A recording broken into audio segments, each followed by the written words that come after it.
কালকে যারা ছিলেন তারা তো জানেন আমরা সর্বশেষ শেষ করেছিলাম কোত্থেকে। 29 গ। ধারা 29। 29 29-এর পর থেকে শুরু হবে আজকে। আজকে আমাদের শুরু হবে 29 থেকে, তাই তো? জি স্যার, 29-এ গ পড়াইছেন স্যার, তবু ওইখান থেকে ওখান থেকে শুরু করি আমরা, 29 থেকেই শুরু করি। এরপর জি স্যার। দেখবো এখান থেকে কি কি প্রশ্নগুলো আসছে, তারপর আমরা যতটুকু অগ্রগামী হতে পারি। তো এই 29 ধারার মূল বক্তব্য ছিল দুইটা। প্রথম বক্তব্য হচ্ছে যে যদি কোনো আইনে সুনির্দিষ্টভাবে কোনো আদালতের কথা বলা থাকে যে এই অপরাধটির বিচার এই আদালতে অনুষ্ঠিত হবে, তাহলে এই 29 ধারার বিধান মোতাবেক অবশ্যই ওই আইনের প্রতিষ্ঠিত আদালতে বিচার হতে হবে। উদাহরণ হিসেবে বলেছিলাম, নারী ও শিশু নির্যাতন দমন আইনে যে মামলাগুলো হয় সেই মামলাগুলোর বিচার নারী ও শিশু নির্যাতন দমন ট্রাইব্যুনালে হয়। শিশুদের জন্য শিশু আদালত প্রতিষ্ঠিত হয়েছে, তাদের সংক্রান্ত যে মামলাগুলো আছে সেগুলো শিশু আদালতে অনুষ্ঠিত হয়। আর আরো উদাহরণস্বরূপ বলেছিলাম, সন্ত্রাস বিরোধী অপরাধ ট্রাইব্যুনাল আছে, সাইবার ট্রাইব্যুনাল আছে, মানব পাচার ট্রাইব্যুনাল আছে, এরকম ধরনের বিভিন্ন জননিরাপত্তা ট্রাইব্যুনাল আছে, এরকম বিভিন্ন ধরনের ট্রাইব্যুনাল আছে। এই ট্রাইব্যুনাল গুলোতে সুনির্দিষ্ট আইনে এই ট্রাইব্যুনাল গুলো ইস্টাবলিশ করা এবং তার আঙ্গিকেই সেই মামলাগুলো বিচার অনুষ্ঠান হয়ে থাকে। এর আরেকটা বক্তব্য ছিল এরকম যে যদি আইনে বলা না থাকে তাহলে এর ফোরামটা কিভাবে নির্ধারণ করব যে কোন আদালতে এই অপরাধটা বিচার হবে। সেক্ষেত্রে আমরা বলেছিলাম এই ফৌজদারি কার্যবিধির যে দ্বিতীয় তফসিল আছে, এই দ্বিতীয় তফসিলে 8ম কলামে যে শাস্তি নির্ধারণ করা, সেই শাস্তির আঙ্গিকে কি করব আমরা এই ফোরামটা নির্ধারণ করব। উদাহরণ দিতে গিয়ে আপনাদের বলেছিলাম যে মাদকদ্রব্য নিয়ন্ত্রণ আইনে শাস্তি অনুযায়ী আমরা মামলাগুলো বিচারের জন্য বিভিন্ন আদালতে প্রেরণ করি। কারণ কি, এই মাদকদ্রব্য নিয়ন্ত্রণ আইন স্পেশাল ল হলেও এই আইনে কোনো সুনির্দিষ্ট আদালতের কথা বলা হয়নি। এরকম অনেক অনেক আইন আছে। উদাহরণ দিতে গিয়ে আপনাদের আরো এটুকু পড়িয়েছিলাম, সেকেন্ড শিডিউলটা ওপেন করিয়ে এই 323 ধারার কোথায় বিচার হয়, 302 এর কোথায় বিচার হয়, 306 এর কোন ধারায় বিচার হয়, এগুলো আপনাদের গতকালকে আমি বলেছি। একটু জাস্ট একটু রিমেমোরাইজ করার জন্য এটুকু বলা। এরপরে যাচ্ছি আমরা 29-এর গ ধারায়। এই 29-এর গ এর সঙ্গে আমরা পড়তে চেয়েছিলাম 33-এর ক, কারণ দুইটা একটার সঙ্গে একে অপরের সঙ্গে ওতপ্রোতভাবে জড়িত। এই 29-এর গ ধারার মূল কথা হচ্ছে এই সরকার যদি প্রয়োজন মনে করে তাহলে কি করতে পারে, চিফ জুডিশিয়াল ম্যাজিস্ট্রেট বা চিফ মেট্রোপলিটন ম্যাজিস্ট্রেট বা অতিরিক্ত চিফ জুডিশিয়াল ম্যাজিস্ট্রেট বা অতিরিক্ত চিফ মেট্রোপলিটন ম্যাজিস্ট্রেট ইনাদেরকে মৃত্যুদণ্ড ব্যতীত অন্য যে কোনো অপরাধের বিচার করার ক্ষমতা অর্পণ করতে পারেন। অর্থাৎ ওনারা সাক্ষ্য প্রমাণ গ্রহণ করবেন, কিন্তু উনি যদি শাস্তি প্রদান করতে যায় ওনার শাস্তি প্রদান করার ক্ষমতা হচ্ছে সর্বোচ্চ 7 বছর। এখান থেকে আপনাদের আমি প্রিভিয়াস ইয়ারের প্রশ্নও পড়িয়েছিলাম যে বিশেষ ক্ষমতাপ্রাপ্ত একজন ম্যাজিস্ট্রেট সর্বোচ্চ কত বছরের সাজা প্রদান করতে পারে। আপনারা সকলে উত্তর দিয়েছিলেন যে 7 বছরের ক্ষমতা প্রদান করতে পারে। কিন্তু যদি প্রশ্ন করত যে একজন বিশেষ ক্ষমতাপ্রাপ্ত ম্যাজিস্ট্রেট বা একজন চিফ জুডিশিয়াল ম্যাজিস্ট্রেট সর্বোচ্চ কোন দণ্ডের বিচার করতে পারে, তাহলে মৃত্যুদণ্ড ব্যতীত অন্য যে কোনো দণ্ড, তার মানে কি যাবজ্জীবন, কারাদণ্ড হতে পারে, এরকম অপরাধের কি বিচার উনি করতে পারেন? না স্যার, পারে না স্যার। বিচার করা এক জিনিস, আমি আবারও বলেছি শাস্তি প্রদানের কথা কিন্তু আপনাকে বলিনি। আমি বলেছি বিচার করতে পারেন কিনা, মৃত্যুদণ্ড ব্যতীত অন্য যে কোনো অপরাধের বিচার করতে পারেন। তাহলে যে ক্ষেত্রে যাবজ্জীবন আছে কেন পারবেন না?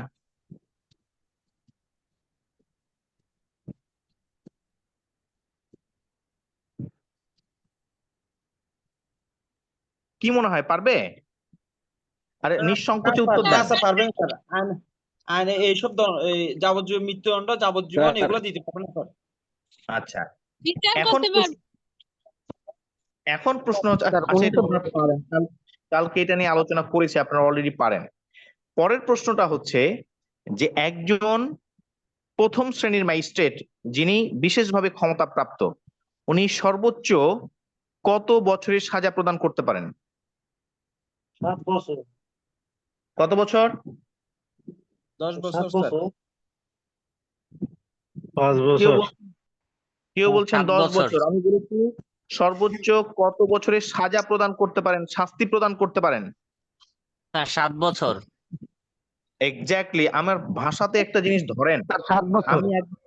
আমি একবার বলছি যে বিচার করতে পারেন, আর একবার বলেছি শাস্তি প্রদান করতে পারেন। আপনাদের মূল পার্থক্য এই 33-এর সঙ্গে 29-এর গ, এই দুইটা শব্দ মনে রাখবেন, শাস্তি প্রদান করা আর বিচার করা। এবার এবার কি একটু মনে থাকবে যে আমাকে যে কোনো মামলা ট্রায়াল করার জন্য আমাকে পাঠাতে পারে, আমি সাক্ষী প্রমাণ গ্রহণ করে যদি আমি মনে হয় আমি 7 বছরের, এই মিউট রাখবেন, এই মিউট করবেন,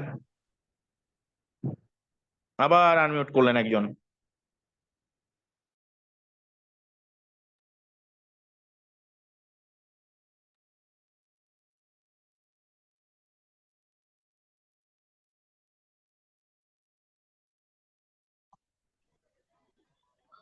সুমন ভাই, আপনি আনমিউট করে কথা বলেন।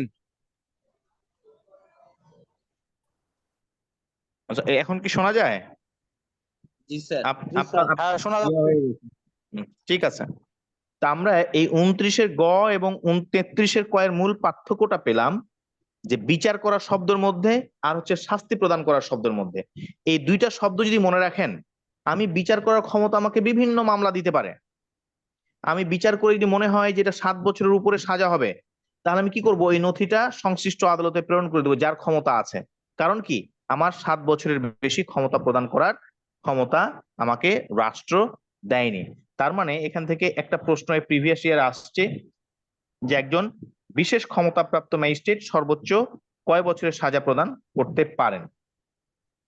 একটু প্রশ্নটাতে যায়, এটা কোন ইয়ারে আসছে? 2015-তে স্যার। 2015-তে আসছে। জি স্যার। Very good. আপনারা আপনারা যে আলোচনা করছেন বা এটা নিয়ে যে আপনারা একটু দেখছেন, এতে ভালো লাগছে আমার। 2023 সালেও কিন্তু প্রশ্ন আসছে। প্রশ্নটা কি করছে দেখেন, দুইটা প্রশ্ন কিভাবে ঘুরিয়ে দিয়েছে দেখেন। বলছে ফৌজদারি কার্যবিধির 29-এর গ ধারা বলে বিশেষ ক্ষমতাপ্রাপ্ত ম্যাজিস্ট্রেট, এখানে বলেনি মেট্রোপলিটন ম্যাজিস্ট্রেট, বলেনি ফার্স্ট ক্লাস ম্যাজিস্ট্রেট, কিছু বলেনি, বলেছে বিশেষ ক্ষমতাপ্রাপ্ত ম্যাজিস্ট্রেট সাজা দিতে পারে অনধিক কত বছর, সর্বোচ্চ কত বছর সাজা দিতে পারে? 7 বছর। 7 বছর।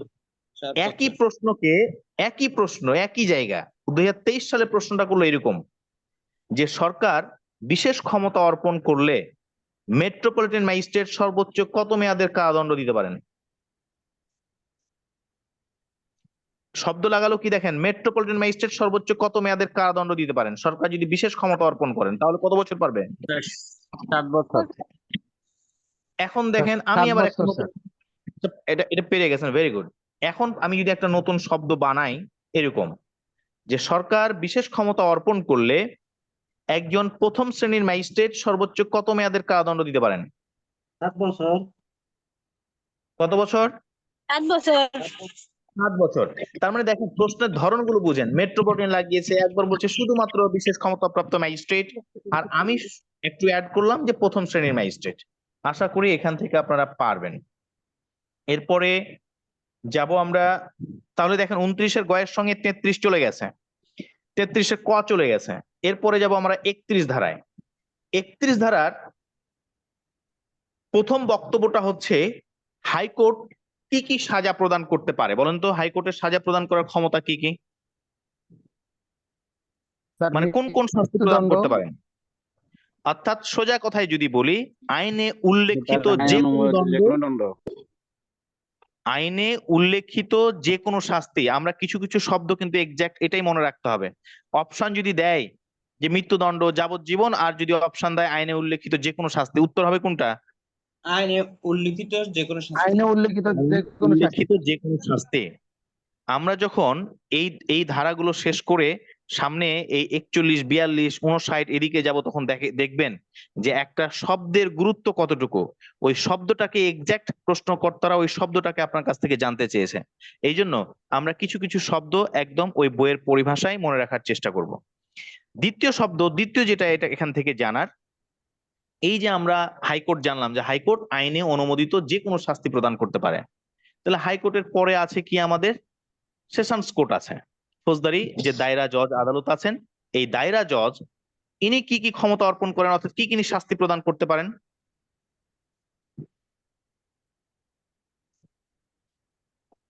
দায়রা জজ কি কি মৃত্যুদণ্ড শাস্তি প্রদান ব্যতীত করতে পারেন? সকল মৃত্যুদণ্ড 10 বছর অধিক কারাদণ্ড মৃত্যুদণ্ড ব্যতীত প্রশ্ন আগে ভালো করে বোঝেন, মৃত্যুদণ্ড দিতে পারে না দায়রা আদালত? অবশ্যই স্যার, পারে দিতে স্যার। পারে। মৃত্যুদণ্ড যদি কিন্তু বলে হাইকোর্টের অনুমতি নিয়ে কার্যকর করতে হয়। হাইকোর্টে পারবে স্যার। তা আমরা আগে ওইটুকুকে এক্সেপশন মনে রাখি। আমরা প্রথমত বলবো যে দায়রা জজ অনুমোদিত যে কোনো দণ্ড স্যার। অনুমোদিত যে কোনো শাস্তি প্রদান করতে পারেন, কিন্তু যদি উনি মৃত্যুদণ্ড সাজা দেয় সেক্ষেত্রে কার অনুমোদন লাগবে, কোন বিভাগের অনুমোদন লাগবে? হাইকোর্ট ডিভিশনে স্যার।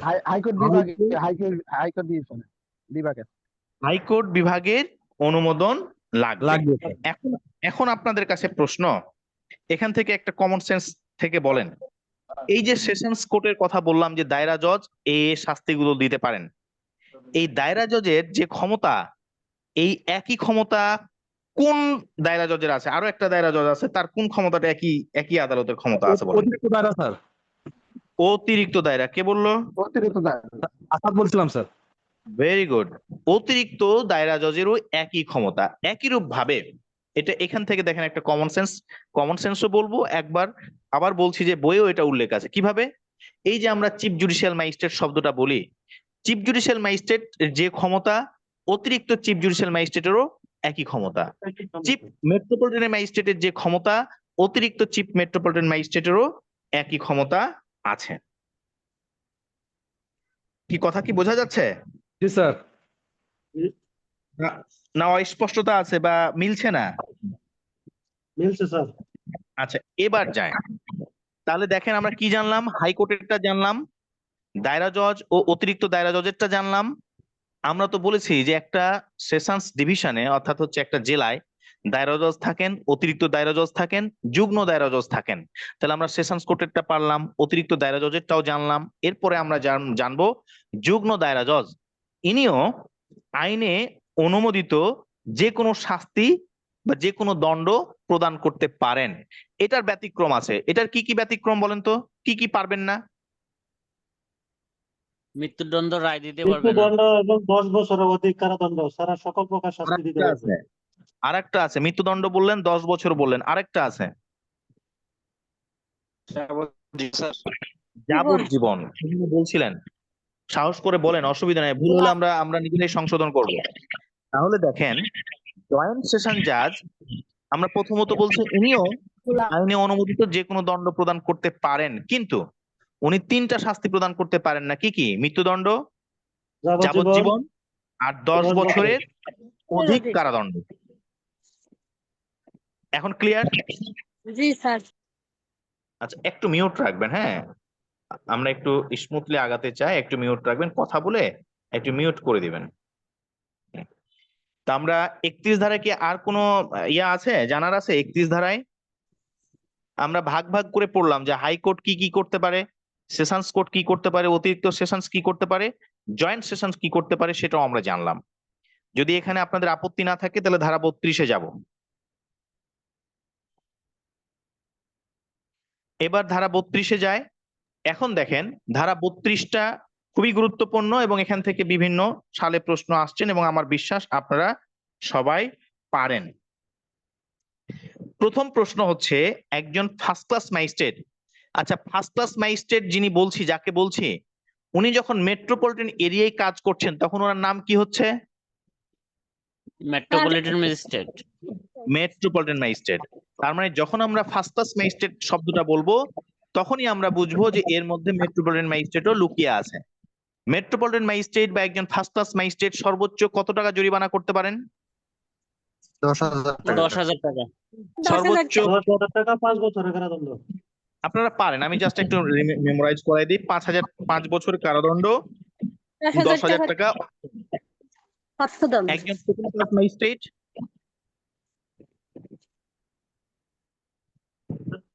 দ্বিতীয় শ্রেণীর ম্যাজিস্ট্রেট 3 বছর 5,000 টাকা।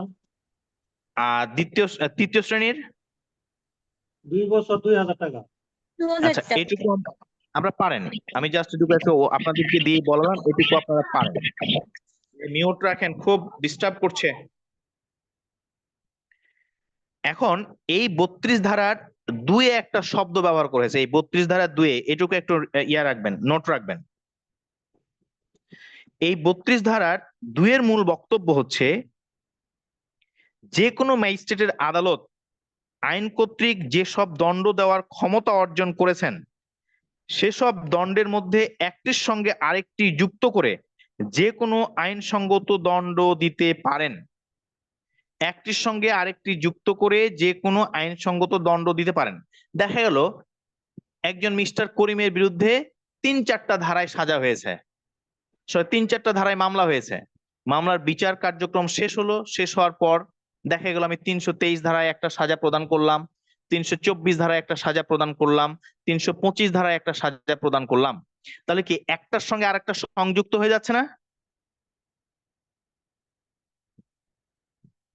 এই এই ক্ষমতাটা এই ক্ষমতাটা কে দিয়েছে? এই 32-এর 2 ধারা দিয়েছে।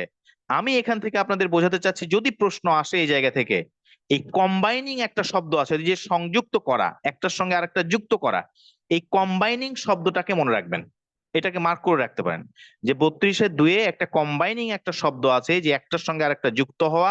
যদি প্রশ্ন আসে এই জায়গাটা থেকে এই শব্দটাই জানতে চাইতে পারে, এই কম্বাইনিং শব্দটাকে মনে রাখবেন। এছাড়া 32 ধারায় আর তেমন গুরুত্বপূর্ণ নাই। এরপরে যাব 33 ধারায়। 33 ধারার মূল বক্তব্য হচ্ছে যে জরিমানা অনাদায়ে ম্যাজিস্ট্রেটগণের দণ্ড প্রদানের ক্ষমতা।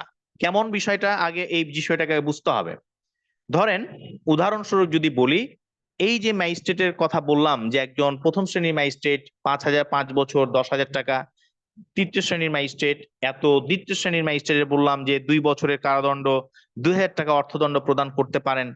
যদি এরকম হয়, ধরেন আপনাকে আমি 323 ধারায় সাজা দিলাম বা 324 ধারায় সাজা দিলাম বা অন্য একটা যে কোনো ধারায় দিলাম, আমি সাজার পরিমাণ উল্লেখ করলাম যে মিস্টার করিমকে 2 বছরের সশ্রম কারাদণ্ড ও 1,000 টাকা অর্থদণ্ড অনাদায়ে 1 মাসের বিনাশ্রম কারাদণ্ড হিসেবে প্রদান করা হলো। এই যে 2 বছরের সশ্রম কারাদণ্ড আর 1,000 টাকা অর্থদণ্ড, এই 1,000 টাকা অর্থদণ্ড অনাদায়ে কয় মাস দিয়েছে আপনাকে? 1 মাসের বিনাশ্রম কারাদণ্ড প্রদান করেছে। এখানেই একটা হিসাবের বিষয় আছে, এটাই 33 ধারায় আলোচনা করছে। বলছে যে ম্যাজিস্ট্রেটের যে ক্ষমতাটা আছে সাজা প্রদান করার, ওই ক্ষমতার 1/4 বেশি হবে না। তাহলে এখন কেউ হিসাব করে বলেন তো, আমি একজন তৃতীয় শ্রেণীর ম্যাজিস্ট্রেট, আমার 2 বছরের সাজা প্রদান করার ক্ষমতা আছে। আমি উদাহরণও দিলাম যে আপনাকে 2 বছরের সশ্রম কারাদণ্ড দিলাম, 1,000 টাকা অর্থদণ্ড করেছে। এখন এই অর্থদণ্ড অনাদায়ে যে আপনাকে কারাদণ্ডটা দিব, এটা কোনটার 1/4 হবে?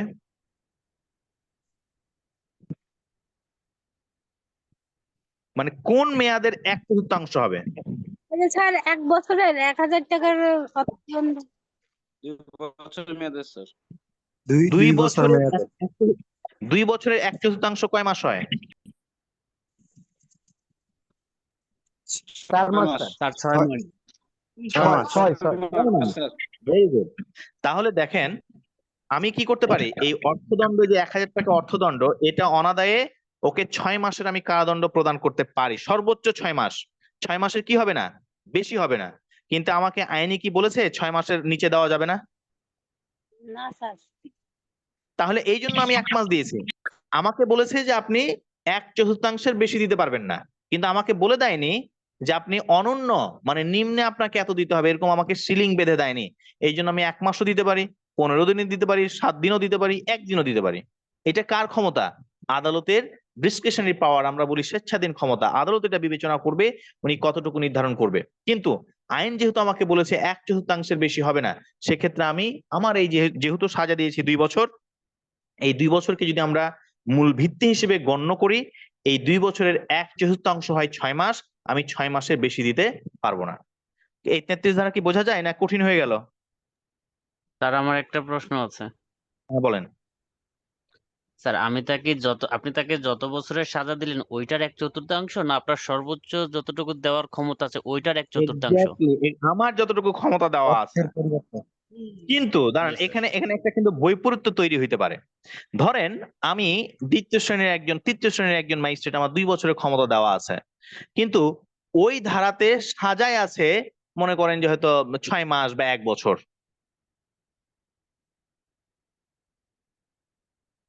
আপনাকে আমি বোঝাতে পেরেছি?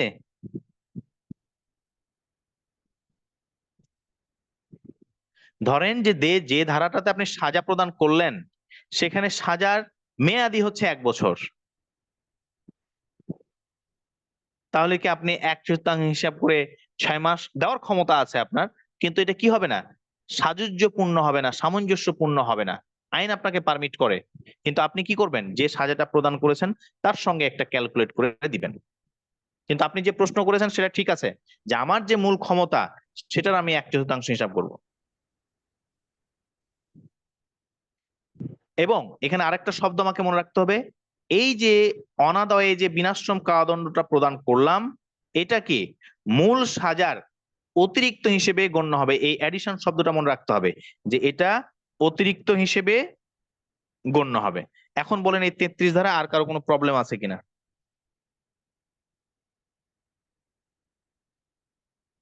আছে, কোনো প্রশ্ন আছে? স্যার বলেন। মানে ওই 1,000 টাকা দিতে না পারে তাহলে তো হচ্ছে সে ওই অতিরিক্ত ভাবে হাজত খাটবে, হ্যাঁ, আর দিলে তো আর তার জেল খাটা লাগবে না। হয়তো তো আর লাগছে না। Okay, sir. আর কিছু? স্যার, না, স্যার। এখানে যদি না আরেকটু থাকে, স্যার একটু add করি, স্যার। হ্যাঁ, বলেন। 1,000 টাকা যে স্যার জরিমানা করা হয়েছে, এখন কি স্যার এই টাকাটা দিয়ে তাকে বের হতে হবে নাকি টাকাটা বের হওয়ার পরে দিতে পারবে? না, আপনি যদি সাজা ভোগ করেন, আপনি যদি ধরেন যে আপিল করেন, আপিল করলে তো আর আপনি টাকা সাবমিট করছেন না।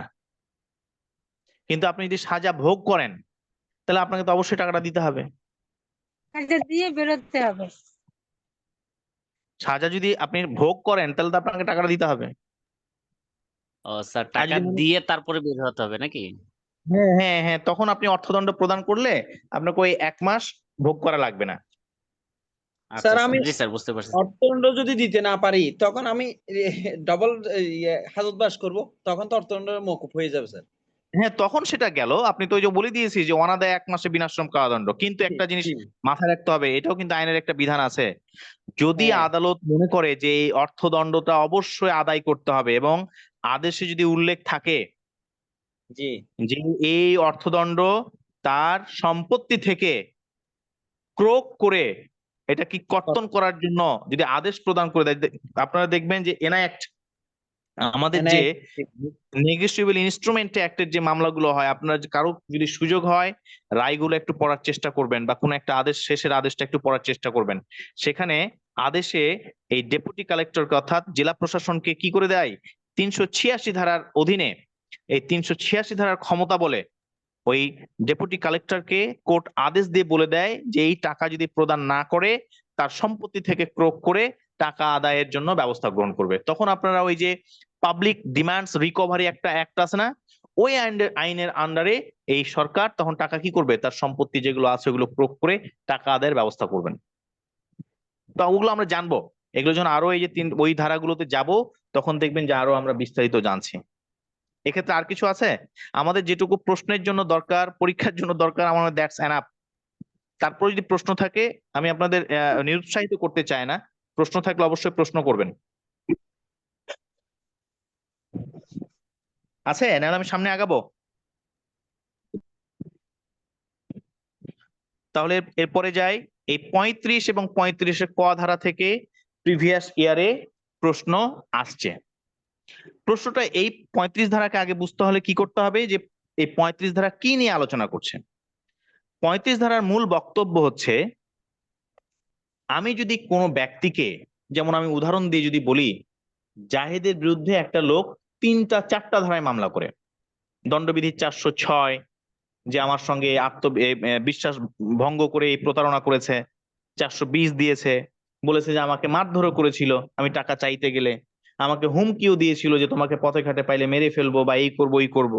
উনি 4টা ধারায় মামলাটা করলেন, এবং যখন বিচার অনুষ্ঠিত হলো, 4টা ধারার সাজা মনে করেন কনফার্ম হলো, অর্থাৎ 4টা ধারার অপরাধ প্রমাণ হলো, তখন আদালত করবেন কি? তাহলে 4টা ধারায় সাজা ঘোষণা করতে হবে। 406 ধারায় সাজা দিতে হবে, 420 ধারায় সাজা দিতে হবে, 323 ধারায় দিতে হবে, 506 ধারায় দিতে হবে। তাহলে একাধিক ধারা হয়ে যাচ্ছে না? জি স্যার, একাধিক ধারা হলে তো শাস্তি একাধিক হয়ে যাবে স্যার। এখন এখন আমরা এখানে এই 35 ধারায় দুইটা শব্দ পাবো। 35 ধারার দুইটা শব্দ কি? একটা শব্দ হচ্ছে রান আফটার অ্যানাদার, অর্থাৎ হচ্ছে একটার পর আরেকটা। আরেকটা শব্দ পাবো আমরা কনকারেন্টলি, অর্থাৎ হচ্ছে যে একসাথে। ধরেন এই 406 আপনাকে 2 বছর দিলাম, 420 আপনাকে 2 বছর দিলাম, 323 1 বছর দিলাম, 506 আপনাকে 1 বছর দিলাম। তাহলে টোটাল কয় বছর হলো বলেন তো? 406 2 বছর, 420 2 বছর, 4 বছর হলো টোটাল। 323 দিলাম 1 বছর, 5 বছর হলো। 506 দিলাম 1 বছর, 6 বছর। আমি যদি আমার আদেশে উল্লেখ করে দিই রায়ে যে এই সাজাগুলো একটার পর একটা কার্যকর হবে, তার মানে কি প্রথমে 2 বছর শেষ হলো 406, আপনি আবার 2 বছর খাটবেন 420 শেষ হলো, আপনি 1 বছর আবার খাটবেন 323 শেষ হলো, আপনি আবার 1 বছর সাজা ভোগ করবেন 506 শেষ হলো। তার মানে কি একটা সাজা শেষ হওয়ার পরে আরেকটা সাজা শুরু হবে। এটাকে বলছি রান আফটার অ্যানাদার, একটার পর আরেকটা। আর যদি আমি আদেশে উল্লেখ করে দেই একত্রে কার্যকর হবে, এখন কমন সেন্স অ্যাপ্লাই করে বলেন তো, এই যে 2 বছর 2 বছর 1 বছর 1 বছর, কমন সেন্স আগে ভালো করে চিন্তা করেন যে আমি এই যে 2 বছর 2 বছর 1 বছর 1 বছর যে সাজাটা দিয়েছি, আমি একটা সাজা ভোগ করলেই সম্পূর্ণ সাজা ভোগ করা হয়ে যায়। কত বছর ভোগ করতে হবে তাহলে তাকে টোটাল? 2 বছর। কে যেন বলেছে 2 বছর। তার মানে কি 2 বছরের মধ্যে তো আমার 1 বছর লুকিয়ে আছে, কারণ আমি তো আদেশে বলেছি যে একত্রে কার্যকর হবে। তার মানে কি আমাকে টোটাল 6 বছর সাজা ভোগ করতে হবে না। কি বোঝা যাচ্ছে? এটা গেল একটা অংশ, 35 ধারার একটা অংশ গেল। একটা প্রশ্ন আসতে পারে যে যদি একত্রে কার্যকর হয় তাহলে কি হবে, একটার পর একটা কার্যকর হলে ফ্যাক্টটা কি হবে, এটুকু বুঝলেন। এরপরে আরেকটা প্রশ্ন আছে এখান থেকেই। কি প্রশ্ন? এই যে বিভিন্ন ধারায় যে সাজাটা দিচ্ছি আমি, এটার সর্বোচ্চ কত বছরের বেশি হবে না যোগ করে?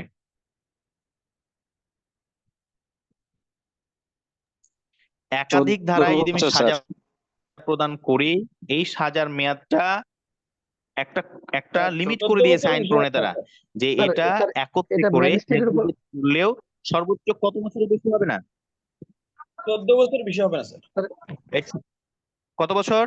14 বছর। 14 বছর। Very good. 14 তো বছরের আপনারা বেশি হবে পারেন। না স্যার। 14 বছরের বেশি হবে না, এটা একটা নৈর্ব্যক্তিক প্রশ্ন কিন্তু, যে 14 বছরের বেশি হবে না।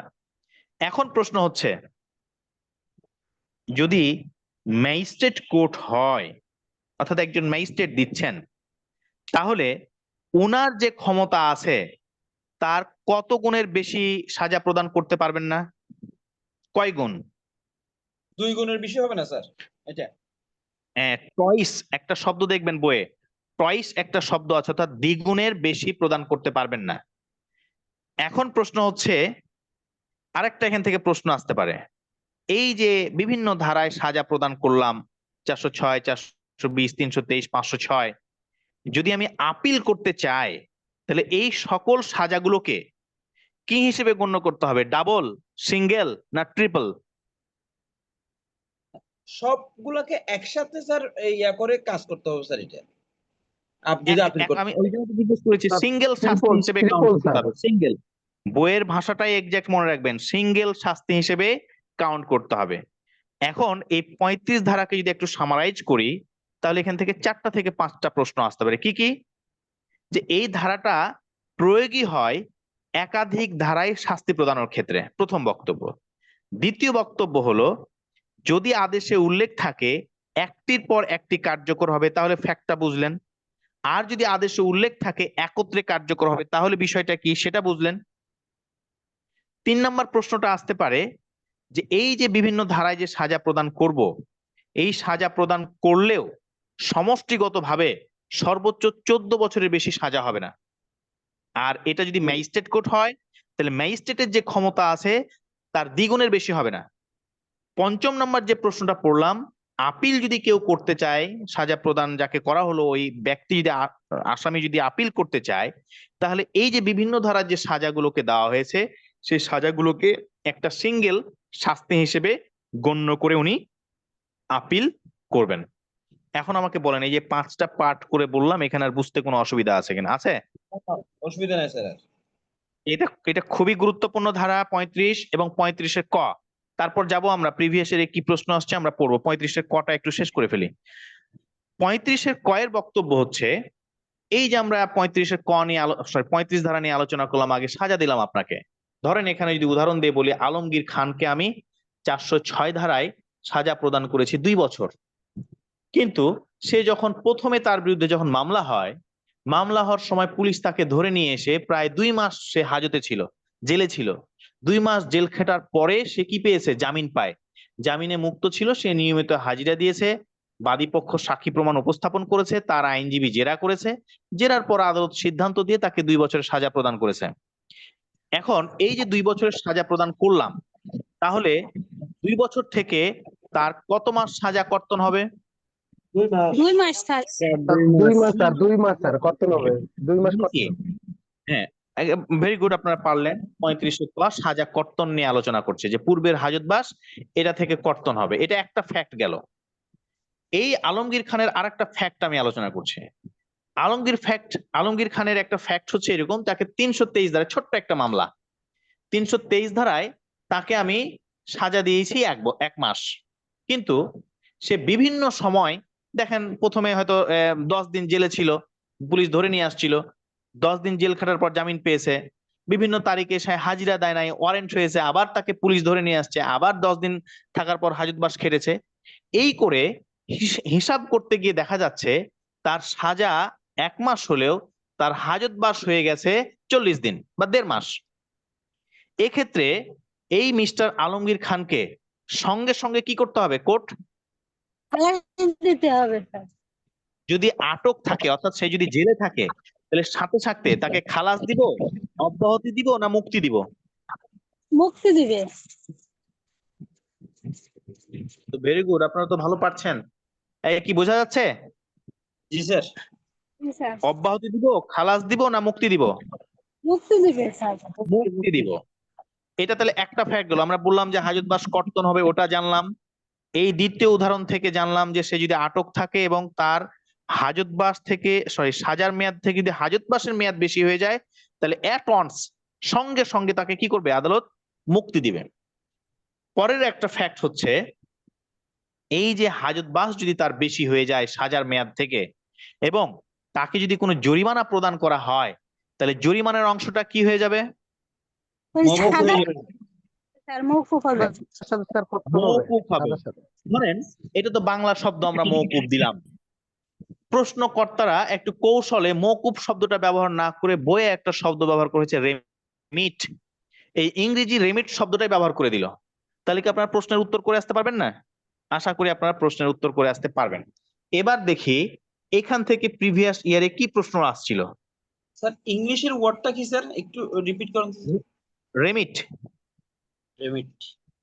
আর দেখে নিবেন, মূল বই যদি না থাকে, আমি আবারও বলি, কারো কাছে যদি বেয়ার একটা না থাকে, গভর্নমেন্ট পাবলিকেশন বই না থাকে, আপনারা অনলাইনে গিয়ে সার্চ করবেন, ফৌজদারি কার্যবিধি সিআরপিসি সার্চ করলেই গভর্নমেন্টের ওয়েবসাইটে যাবেন। ওয়েবসাইটে গিয়ে এই 35 ধারাটা একটু দেখে নিলেন, এই শব্দটা খুঁজে বের করলেন, শব্দটা খুঁজে বের করতে গিয়ে ধারাটা পড়লেন, ধারাটা পড়লে দেখবেন 2-1টা শব্দ মনে থাকবে। তা আমরা একটু জি স্যার। প্রশ্নে যাই। এই প্রশ্নটা হচ্ছে এরকম, আচ্ছা একটু সময় লাগছে। হ্যাঁ, বিচার চলাকালীন সময়ে, এটা 2017 সালে প্রশ্ন আসছে। প্রশ্নটা দেখেন, বিচার চলাকালীন সময়ে আসামি হাজতে থাকলে এবং বিচারে দণ্ডপ্রাপ্ত হলে তার উক্ত হাজতবাসের মেয়াদ বাদ দেওয়া হবে না যদি সে, এই 35-এর ক ধারায় একটা এক্সেপশন ছিল। এক্সেপশনটা হচ্ছে, এই যে প্রশ্নটা পড়তে গিয়ে মনে আসলো যে এই এক্সেপশনটা হচ্ছে, মৃত্যুদণ্ড প্রাপ্ত যদি কোনো আসামি হয়, তাহলে কি তার হাজতবাস বাদ দেওয়ার কোনো সুযোগ আছে? বলেন তো। জি না স্যার, হাজতবাস না, মাত্র না আলাদা। স্যার, সুযোগ নেই। সুযোগ নেই কেউ স্যার, এই সুযোগ নেই জায়গাটা স্যার। কেউ এই জায়গাটা আমাকে বললেন না, কেউ এই জায়গাটা বললেন না, কেন বললেননি? স্বাভাবিকভাবে হতে পারে হয়তো জায়গাটা আপনাদের নজরে আসেনি। মিউট করেন। হয়তো আপনাদের নজরে আসেনি। এই জায়গাটা কেন গুরুত্ব আছে দেখেন, আমাকে যদি মৃত্যুদণ্ডই দেয় তাহলে আমার হাজতবাস কাউন্ট করার কোনো প্রয়োজন আছে?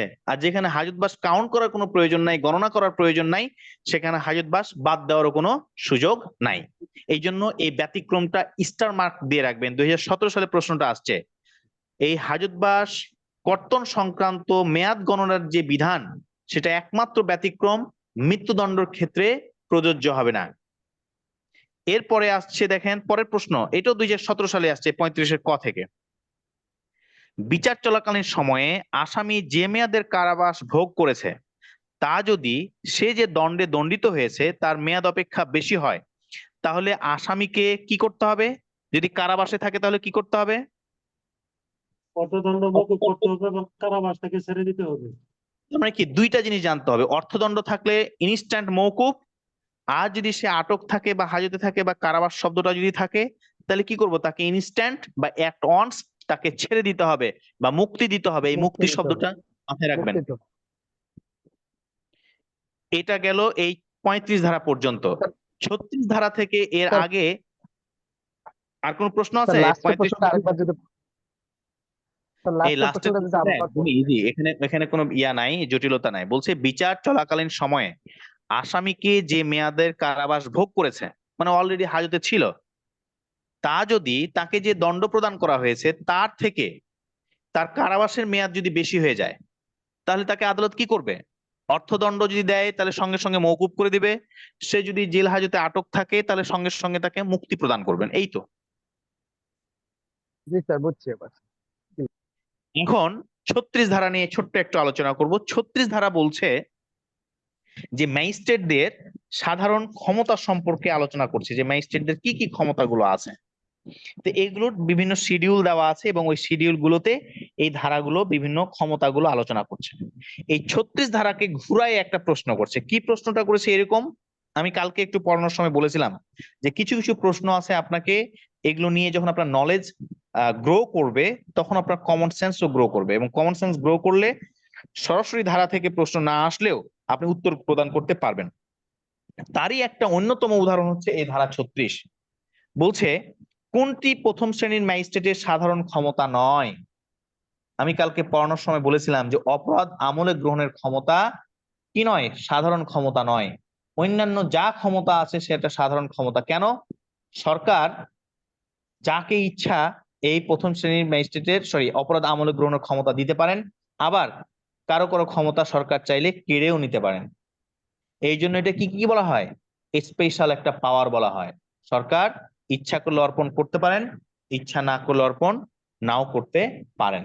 এই ধারা 36-এর এই শব্দটা একটু মনে রাখবেন, কারণ প্রিভিয়াস এই 2020 সালেই এই প্রশ্নটা আসছে। আর আমার কাছে এগুলো থেকে ততটা গুরুত্বপূর্ণ মনে হয়নি। যদি আপনাদের এখানে কোনো আপত্তি না থাকে তাহলে আমরা আমাদের দ্বিতীয় লেকচারে প্রবেশ করতে পারি।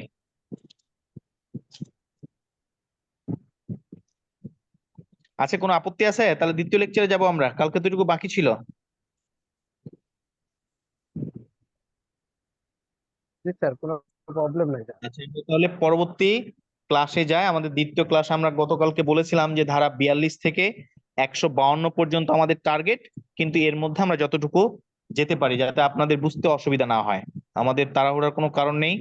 আমরা প্রথমবার যখন পড়বো অবশ্যই এভাবে পুঙ্খানুপুঙ্খ ভাবে পড়বো। যখন আমাগুলো রিভিশন ক্লাস আসবে তখন কি শুধুমাত্র গুরুত্বপূর্ণ জায়গাগুলো আমরা দেখব। তো আমরা দ্বিতীয় ক্লাসে প্রথম যে ধারাটা আমরা শুরু করব সেটা হচ্ছে এই 42 ধারা থেকে।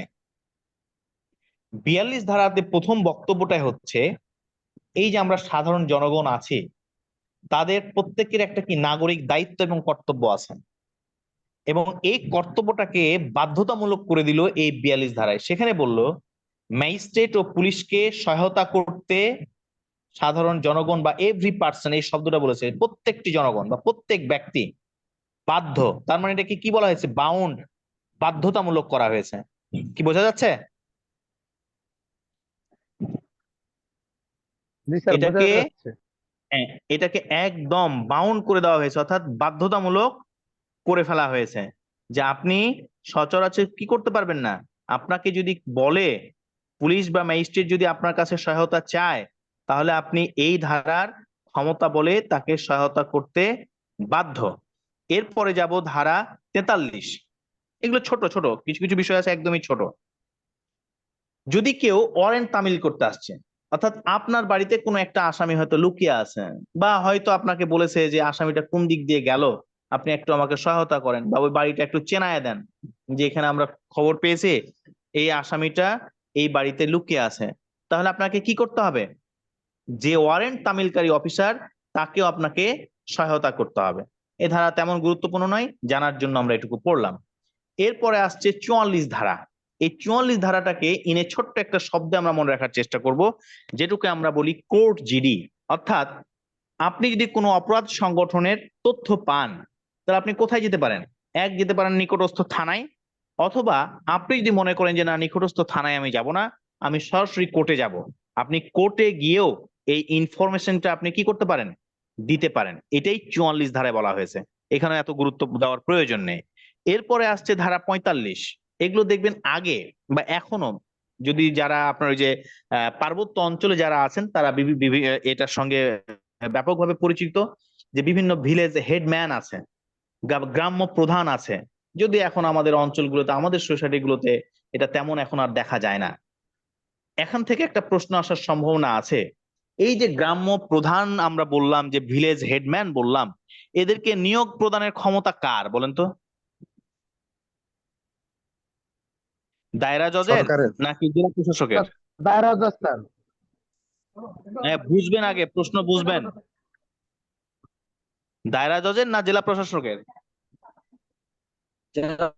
স্যার জেলা প্রশাসক স্যার জেলা প্রশাসকের। এটা কোথায় বলা আছে?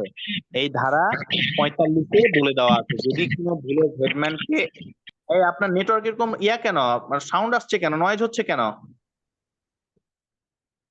যদি কোনো ভিলেজ হেডম্যানকে নিয়োগ দিতে হয়, তাহলে সেটা অবশ্যই এই ডেপুটি কমিশনার বা জেলা প্রশাসক নিয়োগ প্রদান করতে পারেন। এরপর আসছে ধারা 46। এগুলো ছোট ছোট, আমরা একটু দ্রুত এগিয়ে যাব। ধারা 46-এ বলল যে একজন ব্যক্তিকে গ্রেপ্তার করা সংক্রান্ত, যে আমি গ্রেপ্তার করতে গেলে আমি কি কি করতে পারবো। ধরেন ওমর ফারুক একটা অপরাধী বা অভিযুক্ত, আমি একজন পুলিশ অফিসার, তাকে ধরতে গিয়েছে। তো ধরতে গেলে, ধরা অর্থ কি, তাকে তো আমাকে আটক করতে হবে। আটক করতে গেলে কি করতে হতে পারে? তাকে বডিলি টাচ করতে হতে পারে, অর্থাৎ স্পর্শ করতে হতে পারে। এটা করার ক্ষমতা আইন আপনাকে দিয়েছে, অর্থাৎ আমাকে দিয়েছে। একইভাবে কি করতে পারে? তাকে ঘেরাও করতে হতে পারে, কনফাইন।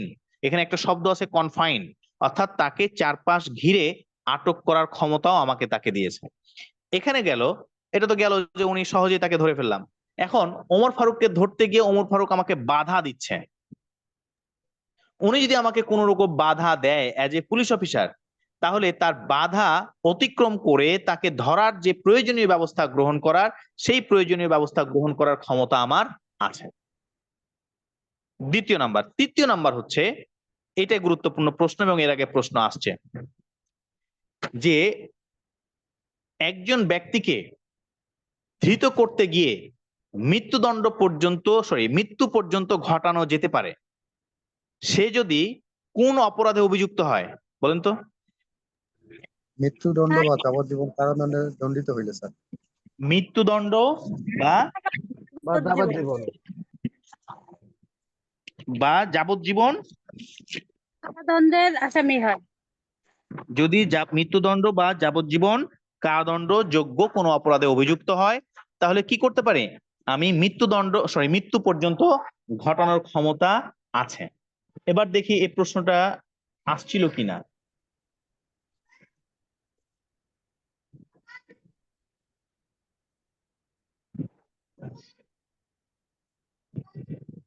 হ্যাঁ, এর আগে প্রশ্ন আসছে, এটা 2023 সালে প্রশ্নটা আসছে এরকম, দেখেন, কোন ব্যক্তিকে গ্রেপ্তারের ক্ষেত্রে মৃত্যু পর্যন্ত ঘটানো যেতে পারে যদি সে মৃত্যুদণ্ড ও যাবজ্জীবন কারাদণ্ড যোগ্য অপরাধে অভিযুক্ত হয়। 2023 সালেই অর্থাৎ রিসেন্ট পাস্ট এই প্রশ্নটা আসছে। এখন কি এখানে আর বোঝার কিছু আছে? সহজ, এগুলো একদমই সহজ। আমরা সামনের দিকে যাই। এরপর আসছে ধারা 47, বিনা বাধায় প্রবেশে অনুমতি। অর্থাৎ আমি যদি অ্যাজ এ পুলিশ অফিসার কোনো জায়গায় যদি তল্লাশি করতে যাই বা তল্লাশি করার প্রয়োজন হয়, তাহলে যিনি ল্যান্ড ওনার বা ওখানকার যিনি দায়িত্বপ্রাপ্ত ব্যক্তি আছেন, তিনি আমাকে কি করবেন? বিনা বাধায় প্রবেশে অনুমতি প্রদান করবেন। এটা হচ্ছে 47 ধারার মূল বক্তব্য। এই 47-এর সঙ্গে 48 ধারা ওতপ্রোতভাবে জড়িত। এখানে কি বললো? যদি 47 ধারা অনুসারে অনুমতি না মিলে, অর্থাৎ আমি আপনার কাছে গিয়ে বললাম যে আপনার এখানে আমি তল্লাশি করব, আপনি যদি অনুমতি দিয়ে দেন 47 ধারার ক্ষমতা বলে, তাহলে তো আমার আর কষ্ট করা লাগলো না, আপনি ঢুকে পড়লাম। কিন্তু আপনি যদি অনুমতি না দেন, তাহলে আমি বল প্রয়োগ করে কি করতে পারবো? প্রবেশ করতে পারবো। তবে এই প্রবেশ করতে যতটুকু বল প্রয়োগ করা প্রয়োজন, এর বেশি বল প্রয়োগ করতে পারবো না। উদাহরণ হিসেবে যদি বলি, আপনি হয়তো বাধা দিচ্ছেন, আমি যদি মনে করি যে আমার পুলিশ অফিসার বা ফোর্স আছে, ওনাদেরকে বললাম যে ওকে ধরে একটু আটকায় রাখো, আমি ভেতরে গিয়ে প্রবেশ করে আমি এটা কি করে তল্লাশি করে আসি, এইটুকুই তো যথেষ্ট। আমার কি দরজা ভাঙার দরকার আছে? না স্যার। তাহলে আমি যদি দরজাটা ভাঙি, তাহলে বুঝতে হবে কি আমি আমার ক্ষমতার অতিরিক্ত, অর্থাৎ যতটুকু প্রয়োজন তার বেশি বল প্রয়োগ করেছে। এখন দেখেন 51 ধারা এখানে আর প্রয়োজন নাই, তাহলে 47 48 গেল। 51 ধারায় বললো যে পুলিশ যদি কাউকে ওয়ারেন্ট মূলে ধৃত করে, তাহলে ওয়ারেন্ট মূলে ধৃত করার সঙ্গে সঙ্গে কি করবেন? তাকে তল্লাশি করতে পারেন। যদি কোনো কিছু পায়, তাহলে এটা কি করবেন? জব্দ তালিকা মূলে সেটা জব্দ করবেন। ওই ধারাতে আরেকটা শব্দ বলছে, দেখেন, প্রাইভেট পার্সন কি কোনো ব্যক্তিকে ধৃত করতে পারে? অর্থাৎ আপনি এখানে হাসান আল মামুন আছেন, তিনি কি কোনো ব্যক্তিকে গ্রেপ্তার করার ক্ষমতা রাখেন বা ধৃত করার ক্ষমতা রাখেন? না স্যার। অবশ্যই স্যার। পারবেন। কেন? প্রাইভেট পার্সনও তো গ্রেপ্তার করতে পারে। স্যার অবশ্যই স্যার, সে যদি অপরাধী মনে হয় একজন কর্মকর্তা, তাহলে অবশ্যই সে গ্রেফতার করতে। এটা 59 ধারা পড়েন, 59 ধারা পড়েন, একদম স্পষ্ট। আমরা যাব, সামনের দিকে যাব। আর এখানে সার্চ করার কথা বলা হচ্ছে, অর্থাৎ যদি প্রাইভেট পার্সন যদি কাউকে ধরে পুলিশকে সমর্পণ করে, তাহলে তাকে কি করতে পারবেন? উনি সার্চ করতে পারবেন। 51 ধারার সঙ্গে 52 ধারায় যে তল্লাশির কথা বলছি, যদি মহিলা কোনো আসামি হয় বা মহিলা কোনো ব্যক্তি হয়, তাহলে কোনো পুরুষ মানুষ কি ওই মহিলাকে তল্লাশি করতে পারবেন? না, পারবে না স্যার। মহিলা দ্বারা তো কাকে দিয়ে করাতে হবে? মহিলা ভিকটিমকে মহিলা পুলিশ। মহিলা পুলিশ নাই, তাহলে আমি অন্য কোনো মহিলাকে দিয়ে করাইতে পারবো না? তল্লাশি করাইতে পারবো না? অবশ্যই পারবে, যে কোনো মহিলা দিয়ে স্যার। অবশ্যই মহিলা- পারবে। আচ্ছা, এটা পারেন আপনারা। তাহলে 52 ধারাটা একটু গুরুত্বপূর্ণ। মহিলা আসামি হলে অবশ্যই মহিলা ব্যক্তি দ্বারা তল্লাশি করাতে হবে, শালীনতা বজায় রেখে। এরপর আসছে ধারা 54, খুবই গুরুত্বপূর্ণ। এর আগে প্রশ্ন আসছে যে আমরা এই ধারাটা যদিও ব্লাস্ট মামলা হয়ে এই ধারাটা স্থগিত, তারপর ছোট ছোট কেউ একটা মামলা হয় যে বিনা ওয়ারেন্টে গ্রেপ্তার সংক্রান্ত ক্ষমতা, অর্থাৎ পুলিশ যদি মনে করে যে এই নাসির উদ্দিনকে বিনা ওয়ারেন্টে গ্রেপ্তার করে নিয়ে যাবেন, পুলিশের এই ক্ষমতা 54 ধারার ক্ষমতা বলে আছে। এখন দেখি কি প্রশ্ন আসছে প্রিভিয়াস ইয়ারে।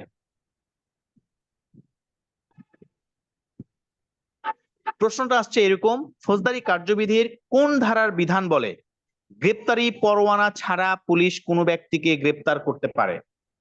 কোন ধারার বিধান বলে? স্যার 54 ধারা। 54 ধারার বিধান। এখন 54 ধারা দেখেন বিধান বলে। 54 ধারা।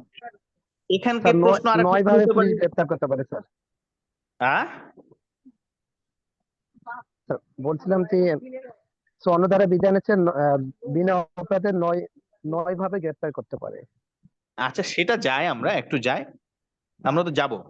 এই যে 54 ধারায় যে গ্রেপ্তারের যে ক্ষমতা, আপনার এই প্রশ্নটাই কিন্তু আসছে। আপনি বললেন যে 9 ভাবে, এই 9 ভাবের প্রশ্নটাই আবার আসছে যে এই 54 ধারার বিধান বলে পুলিশ কয়টি ক্ষেত্রে বিনা পরোয়ানায় গ্রেপ্তার করতে পারে? 9টি ভাবে। স্যার 9টি 9টি। ক্ষেত্রে স্যার। 9টি কি আপনাদের জানা আছে? জানা নাই স্যার, বলেন। কেউ একজন বলেন, আপনারা পারেন, আপনাদের মধ্যেই জানা আছে। যুক্তিসঙ্গত কারণ সন্দেহ থাকলে, আইনগত কারণ ছাড়া, ঘর ভাঙার কোনো সরঞ্জাম আছে, এই ব্যক্তি কার্যবিধি অনুসারে বা সরকারের আদেশ বলে যাকে অপরাধী ঘোষণা করা হয়, যার নিকট তারপর চোরাই মাল থাকলে, পুলিশ অফিসারের কাছে বাধা দিলে, প্রতিরক্ষা বাহিনী থেকে পালানোর কোনো ব্যক্তি, বাংলাদেশের বাইরে সংগঠিত অপরাধ, মুক্তিপ্রাপ্ত আসামি, কার্যবিধি 565(3) ধারা শর্ত ভঙ্গ করলে, অন্য কোনো পুলিশ অফিসার যাকে গ্রেপ্তার করার অনুরোধ করলে।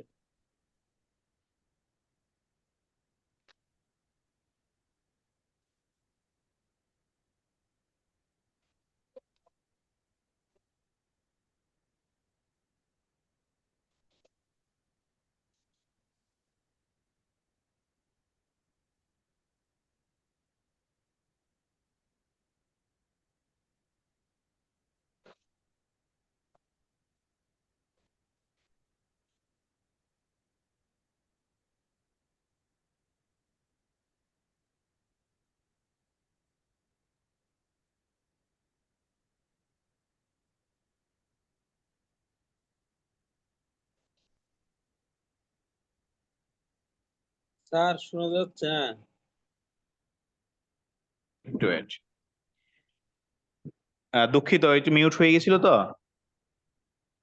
ধরেন জি। আপনাকে কোনো পুলিশ অফিসার আপনার নাম ঠিকানা জিজ্ঞেস করলো, বা কোনো একটা ঘটনা ঘটেছে আপনাকে সাক্ষী হতে বললো, সাক্ষী হওয়ার জন্য নাম ঠিকানা জিজ্ঞেস করলো, আপনি নাম ঠিকানা দিতে প্রত্যাখ্যান করলেন যে না আমি আমার নাম ঠিকানা বলবো না। আপনাকে কি পুলিশ আটক করতে পারে? করতে পারবে। কত ধারার ক্ষমতা বলে? অবশ্যই স্যার, অন্য ধারায়। 54 ধারার ক্ষমতা বলে। না, 54 ধারার ক্ষমতা বলে তো যে কোনো সময় যে কোনো কারণে নিয়ে যেতে পারে, কিন্তু এই যে নাম ঠিকানা দিতে প্রত্যাখ্যান করার কারণে যে গ্রেপ্তার করার ক্ষমতা, এটা ধারা 57-তে বলা আছে। স্যার ওটা এই তো এখনো ক্ষমতাটা ধারা 57-তে স্পষ্ট করে বলে দেওয়া আছে। এটা একটু দেখেন, এগুলো সহজ, এগুলো তেমন গুরুত্বপূর্ণ না। 58 ধারাটা একটু গুরুত্বপূর্ণ নিজেদের জানার জন্য হলো। এই যে আমরা বলি যে ওয়ারেন্ট তামিল করা, ধরেন এই মিস্টার মিজানুর রহমান, মিজানুর রহমানের বাড়ি কোথায়? স্যার ঠাকুরগাঁও। ঠাকুরগাঁও। উনার বিরুদ্ধে একটা ঢাকায় মামলা হয়েছে, তো ঢাকা কোর্ট উনার বিরুদ্ধে ওয়ারেন্ট ইস্যু করেছে, তাহলে ওয়ারেন্টটা কোন জেলায় যাবে? ঠাকুরগাঁও যাবে। তাহলে ঠাকুরগাঁয়ে যাবে। নিকটবর্তী জেলা স্যার, নিকটবর্তী। করবে, তাকে ধৃত করবে। কিন্তু সে যদি ঠাকুরগাঁও পুলিশ খোঁজ নিয়ে জানতে পারছে যে তার যে ঠিকানায় ওয়ারেন্ট প্রেরণ করা হয়েছে এই ব্যক্তিটা চিটাগং এ লুকিয়ে আছেন, চিটাগং এ কোনো একটা উপজেলায় কাজ করতেছে, ওখানে লুকিয়ে আছে। চিটাগং এ গিয়ে পুলিশ তাকে ধরে আনতে পারবে না? না স্যার। অবশ্যই স্যার পারবে। পারবে। স্যার কে বলছে পারবে। পারবে? স্যার যে পারবে। জেলায় থাকবে হবে। ধারা 58-তে কি পড়লাম যে ওয়ারেন্ট তামিল করার জন্য বাংলাদেশের যে কোনো স্থানে গমন, ওয়ারেন্ট তামিল করার জন্য বাংলাদেশের যে কোনো স্থানে গমন করতে পারবে। তার উদাহরণ এটুকু দিলাম, দ্যাটস ইট। আর প্রাইভেট পার্সন কর্তৃক গ্রেপ্তার করার ক্ষমতা অলরেডি আপনাদের বলেছি 59 ধারা। 60 ধারাটা খুবই গুরুত্বপূর্ণ, সরি 59টা আরেকটু একটু বলে দিই। 59 থেকে এর আগে সম্ভবত একটা প্রশ্ন আসছে, একটু সময় দিবেন। এই 59 ধারা থেকে প্রিভিয়াস ইয়ারে একটা প্রশ্ন আসছে।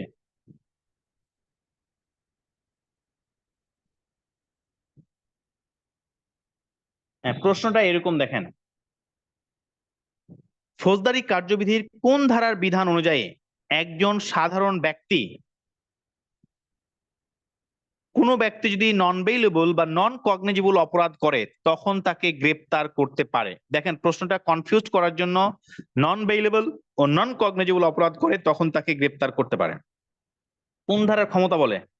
এই 59 ধারার ক্ষমতা বলে। এটা 2007 সালে যে চতুর্থ বিজিএস অর্থাৎ বাংলাদেশ জুডিশিয়াল সার্ভিসের যে পরীক্ষা অনুষ্ঠিত হয়, সেই পরীক্ষায় এই প্রশ্নটা 2007 সালে আসছে।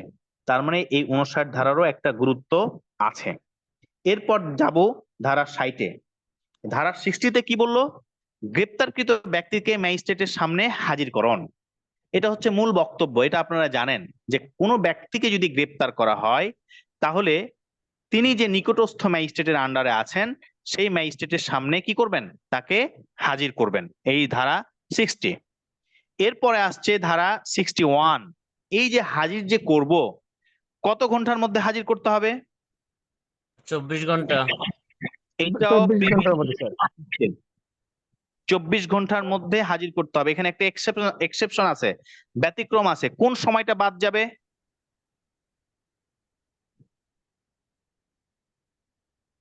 জার্নি শব্দটা বলেন। সময়টা স্থান থেকে জার্নি, যে সময় স্যার, ভ্রমণের সময়টা কি যে যাবে? সময় স্যার তাহলে একটা যখন ধারাকে পড়ছি, এর ব্যতিক্রমটা কি বা এক্সাক্ট শব্দটা কি, এটাও একটু জানার চেষ্টা করুন। পরীক্ষার সময় দিয়ে দিয়েছে যে জার্নির কোন ক্ষেত্রে জার্নির সময় বাদ যাবে। এই ধারা গ্রেপ্তারের স্থান হইতে ম্যাজিস্ট্রেট আদালতে যাওয়ার সময় স্যার কোনটা? ওই সময়টা 167 বাদ ধারা যাবে স্যার। অনুযায়ী গ্রেপ্তারের স্থান হইতে ম্যাজিস্ট্রেটের আদালতে যাওয়ার সময়। হুম ম্যাজিস্ট্রেটের বিশেষ আদেশ না থাকলে গ্রেপ্তারের স্থান থেকে ম্যাজিস্ট্রেট গ্রেপ্তার আদালতে যাওয়ার সময় পর্যন্ত। হুম যাওয়ার সময়টা বাদ যাবে স্যার। হ্যাঁ, যাওয়ার কিন্তু যাওয়ার বললাম যে সময়টা বাদ যাওয়ার যাবে। সময় বা জার্নির সময় বা মানে ভ্রমণ যেটুকু আছে, জার্নি হ্যাঁ, এই সব জার্নির সময়টা বাদ exact যাবে স্যার। শব্দটা কিন্তু জার্নি ব্যবহার করা হয়েছে। দাঁড়াইলো স্যার, জার্নির সময়টাই তো দাঁড়াইলো। আচ্ছা, এখানে শেষ করি। এখানে আপনারা জানেন এগুলো পারেন আপনারা। এরপরে যাব, এরপরে হচ্ছে ধারা 64, যে ম্যাজিস্ট্রেটের সামনে যদি কোনো অপরাধ সংগঠন হয়, ম্যাজিস্ট্রেট কি গ্রেপ্তার করার ক্ষমতা রাখেন? যদি তার টেরিটরিতে হয় স্যার। অবশ্যই স্যার গ্রেপ্তার করতে পারবেন স্যার। অবশ্যই স্যার, অবশ্যই গ্রেপ্তার করতে স্যার হবে স্যার। নিজে গ্রেপ্তার করতে পারে অবশ্যই গ্রেপ্তার করতে পারেন, পারে গ্রেপ্তারের নির্দেশ দিতে পারে। গ্রেপ্তারের নির্দেশ দিতে পারেন, গ্রেপ্তার করতে পারেন। ঠিক আছে, এই যে 31 ধারা 61 ধারাটা পড়লাম, সেখান থেকে কি প্রশ্ন আসছে একটু দেখি। প্রিভিয়াস ইয়ারে গ্রেপ্তারকৃত ব্যক্তিকে আদালতের সোপর্দের আগে, দেখেন প্রশ্নটা কিভাবে ঘুরিয়ে করেছে। গ্রেপ্তারকৃত ব্যক্তিকে আদালতের সোপর্দের আগে কত ঘন্টা পর্যন্ত পুলিশের হেফাজতে রাখা যায়? 24 ঘন্টা। তার মানে ওই যে 167 কি একজন বললেন একটু, ওইটার সঙ্গে কিন্তু 61 এর একটা কি আছে, সম্পর্ক আছে। আর প্রশ্নগুলো দেখেন, এই যে আমি বারবার আপনাদের প্রশ্ন নিয়ে যাচ্ছি, একটা ধারা পড়ানোর সঙ্গে সঙ্গে যদি প্রিভিয়াস এর কোনো প্রশ্ন এসে থাকে কেন ওখানে যাচ্ছে, আমার মূল উদ্দেশ্য হচ্ছে আপনাদের সেন্সটাকে গ্রো করা, যে একটা ধারা থেকে একদম প্লেন এইভাবে প্রশ্ন না করে এটাকে একটু উল্টা ভাবেও করতে পারে। নাহলে আমার এত কষ্ট করার প্রয়োজন ছিল না, বারবার আপনাদের এই যে রিপিটেশন করে সেই জায়গায় নিয়ে যাচ্ছি, এটার প্রয়োজন ছিল না। তো এই কারণে এটা করছি, এবং আপনারা সুযোগ পেলে প্রশ্নগুলো দেখার চেষ্টা করবেন। এরপরে এই যে ধারা 65, এরপরে একটু যাই, একটু শেষ করি, একটু আপনাদের নিব, কোনো প্রশ্ন থাকলে নিব। ধারা যে 65 পড়লাম, যে ফৌজদারি কার্যবিধির কোন ধারার ক্ষমতা বলে ম্যাজিস্ট্রেট নিজে কোনো ব্যক্তিকে আটক করতে পারেন?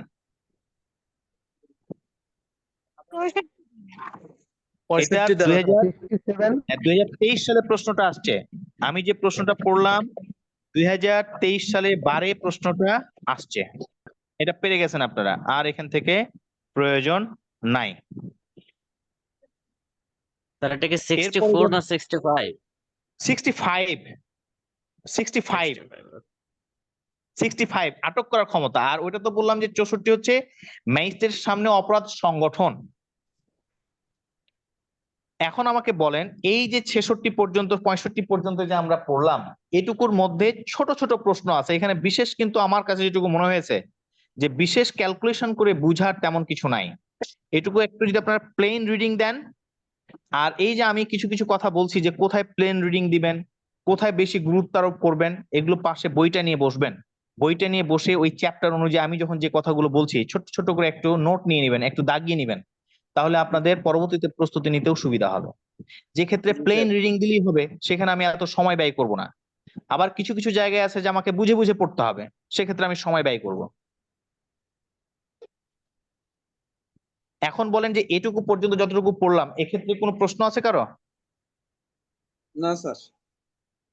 তাহলে আমরা আরেকটু 64-65 এর ভিতরে বেসিক পার্থক্য কি স্যার? কোনটা? 64 65 এর পার্থক্য কি স্যার?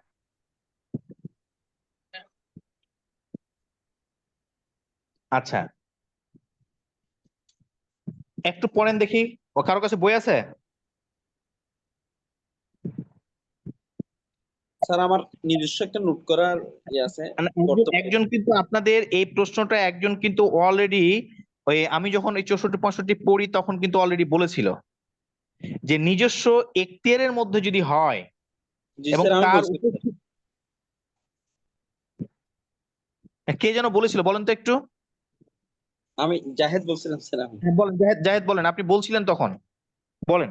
জি স্যার ম্যাজিস্ট্রেট স্যার যদি যে অর্থাৎ মেট্রোপলিটন এরিয়াতে থাকে ওই হুম ওই এরিয়াতে স্যার যদি কোথাও বাইরে তার উপস্থিতিতে কোনো অপরাধ সংঘটিত হয়ে থাকে তাহলে হুম। স্যার কি দিতে পারে অর্থাৎ তাকে ওই অ্যারেস্ট করার জন্য অনুমতি দিতে পারে আর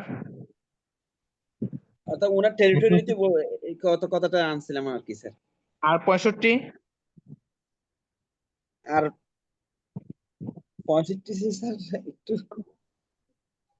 স্যার 65 হচ্ছে ম্যাজিস্ট্রেটের উপস্থিতিতে গ্রেপ্তার। একটু একটু সূক্ষ্ম পার্থক্য আছে, একটা সূক্ষ্ম পার্থক্য আছে। ওনার সামনে যখন অপরাধটা সংগঠন করলো উনি নিজে গ্রেপ্তার করতে পারেন বা গ্রেপ্তার করার জন্য নির্দেশ দিতে পারেন। আর আর একটা 65 হচ্ছে থেকে 65-তে আসামি পলায়ন করলে, আসামিকে ছিনিয়ে নিলে তখন গ্রেপ্তার করতে পারে। এটুকুই আসামিকে গ্রেপ্তার করার জন্য ওয়ারেন্ট ইস্যু করতে পারেন বা গ্রেপ্তার করতে পারেন, অর্থাৎ যে ব্যক্তিকে গ্রেপ্তার করার প্রয়োজনীয়তা আছে বা তাকে গ্রেপ্তার করার ক্ষমতা তার আছে, এরকম যদি কোনো ব্যক্তি হয় সেক্ষেত্রে গ্রেপ্তার করতে পারেন। আপনার ওই ক্ষেত্রে তো অপরাধ সংগঠনের কথা কি বলেছে? এটাই হচ্ছে বেসিক পার্থক্য। 65-তে কি অপরাধ সংগঠনের কথা বলেছে? না স্যার 65-তে কিন্তু অপরাধ সংগঠনের কথা বলেনি। আমি যদি মনে করি যে এই লোকটাকে অ্যারেস্ট করার কম্পিটেন্ট ক্ষমতা আমার আছে, আমি কিন্তু গ্রেপ্তার করতে পারবো। কিন্তু 64-তে কি বললো? আমার সামনে অপরাধটা সংঘটিত হয়েছে, যে মিস্টার জাহেদ মিস্টার করিমকে আঘাত করেছে, আমি দেখেছি, আমার সামনে অপরাধ করেছে, তাকে আমি অ্যারেস্ট করলাম।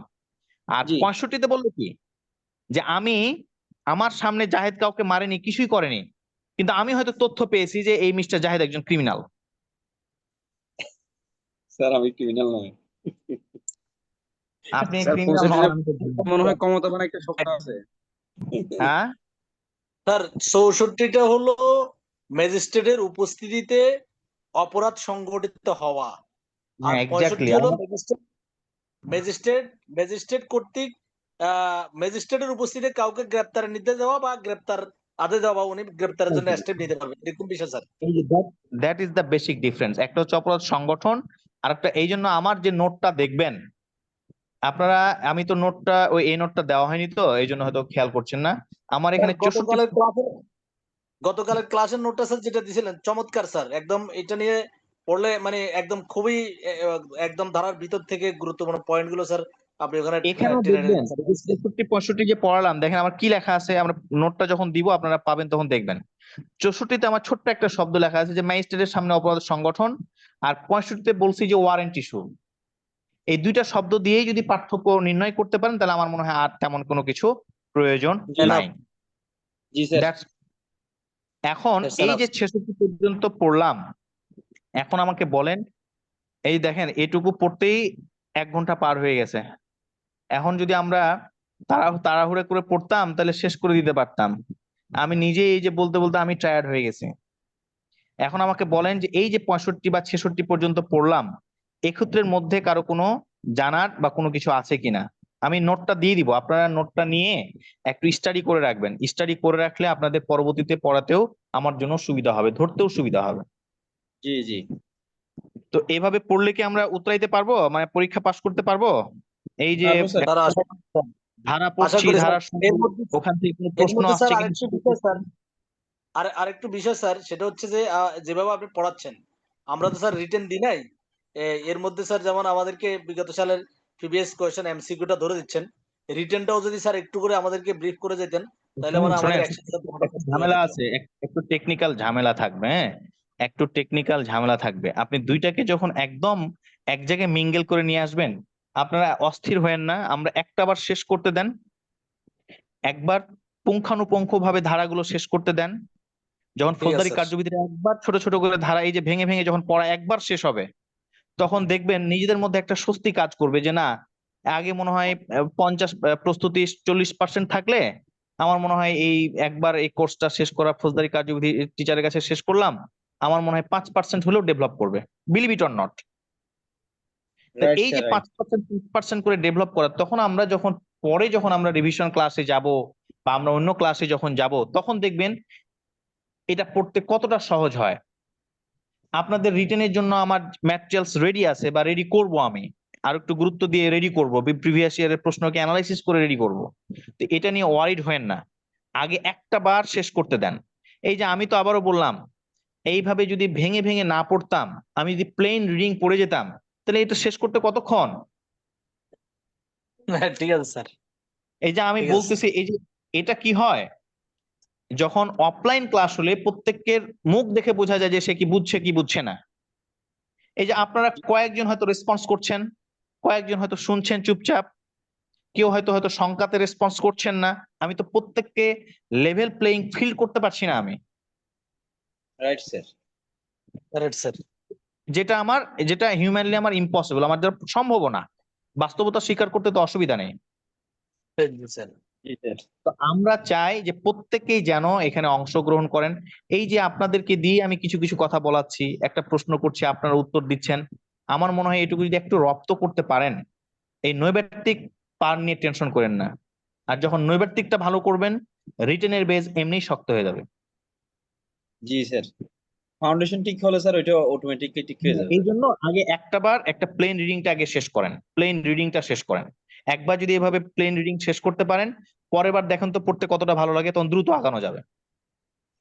তবে এটা চর্চা রাখতে হবে, আমি যতই পড়াই যত কিছু বলি, এটা দিয়ে ওই আপনি 15 দিন যান, আপনি মনে হয়েছে যে আবার নতুন নতুন লাগতেছে। শুধু আপনার জন্য না, এই ব্রিটিশদের আইন এমনই, আমরা যে প্র্যাকটিস করি প্রতিনিয়ত, প্রতিনিয়ত চর্চা করছি, আমাদের কি সব মুখস্থ হয়ে আছে? না। আপনাদের পড়াতে গিয়েও আমি নতুন নতুন জিনিস আবিষ্কার করি, কি এটা তো আমার চোখে এভাবে আগে ধরা দেয়নি। আপনি যত পড়বেন এই ফৌজদারি কার্যবিধি যত পড়বেন, না হলে কথাটা আমার মিলাই নিয়েন, এখন তো স্টুডেন্ট, এক সময় লাইসেন্স হবে, বারে প্র্যাকটিস করবেন, কেউ কেউ খুব ভালো করবেন, ভালো প্র্যাকটিস করবেন, তারা মিলাই নিবেন আমার এই কথাটা, যে একে যত ভাবে দেখবেন এ নতুন নতুন রূপ আবিষ্কার করবেন এই ফৌজদারি কার্যবিধির। তো আমি এখানে আজকে আমার মনে হয় শেষ করতে হবে। হ্যাঁ, আপনাদের যদি কোনো আপত্তি থাকে একটু জানান, আমরা নেক্সট ক্লাসে এটা আমি নোটটা দিয়ে দিচ্ছি আগেই, আপনারা একটু পড়ে রাখবেন। আর যদি এই নোটটাকে আমি আরেকটু ডেভেলপ করি, তাহলে পরবর্তীতে আপডেটটা আবার দিয়ে দিব, কেমন? জি ওকে স্যার, স্যার, নোটটা থ্যাংক আগে ইউ। দিয়ে দিলে আমাদের জন্য সুবিধা হবে স্যার। আমি দিয়ে দিচ্ছি, আমি এখনই দিয়ে দিচ্ছি, এটা আপনারা সংগ্রহ রাখবেন। এবং আরেকটা জিনিস খেয়াল করবেন, আমি কিন্তু যে প্রশ্নগুলো করেছি বা প্রশ্নগুলো আপনাদের যে দিয়েছি যে প্রিভিয়াস ইয়ারে, তার পাশে কিন্তু ধারা লেখা আছে।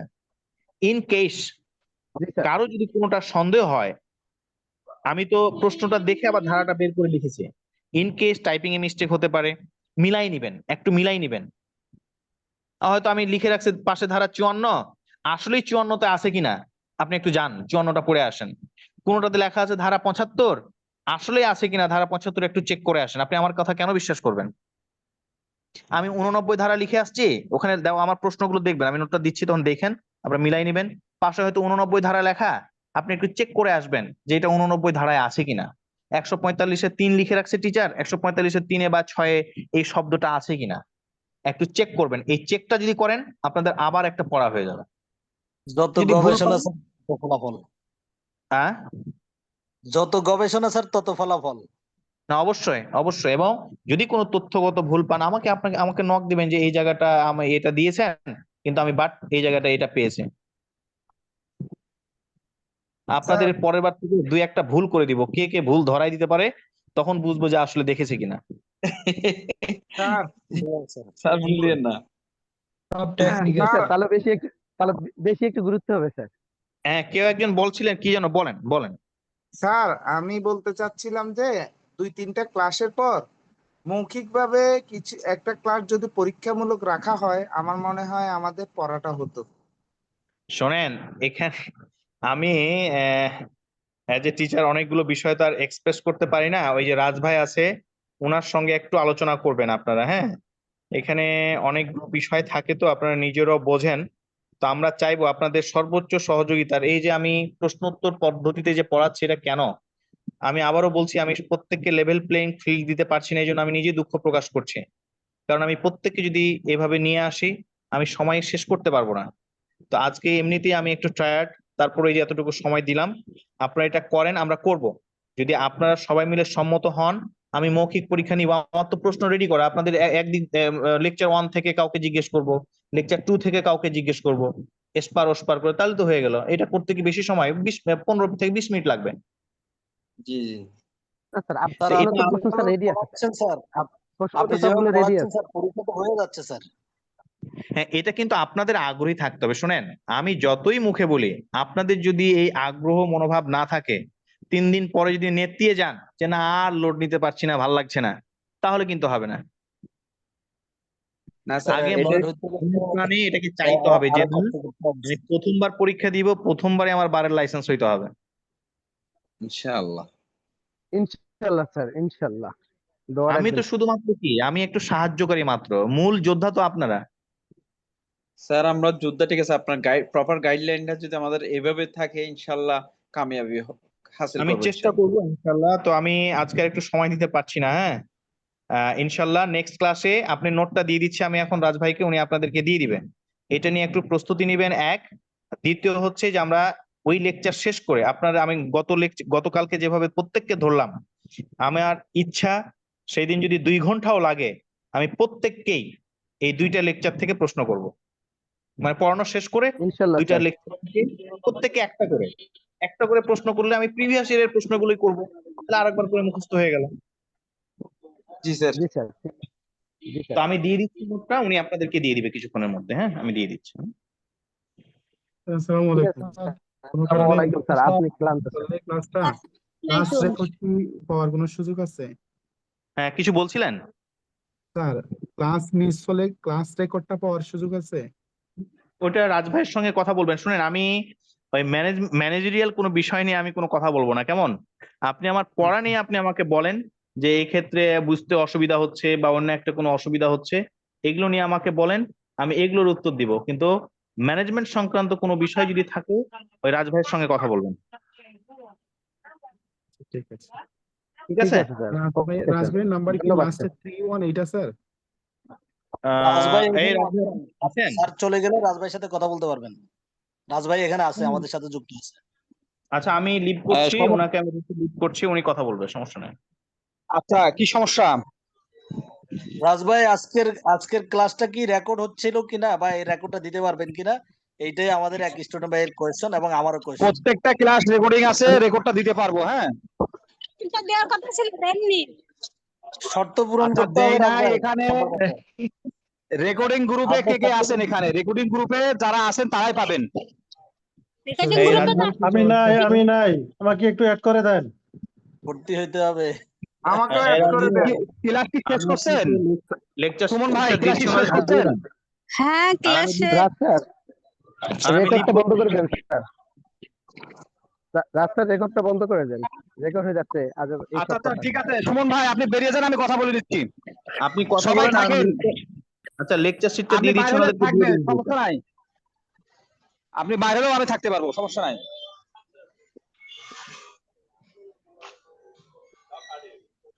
স্যার, এই এখন কি সবাই শুনতে পাচ্ছেন?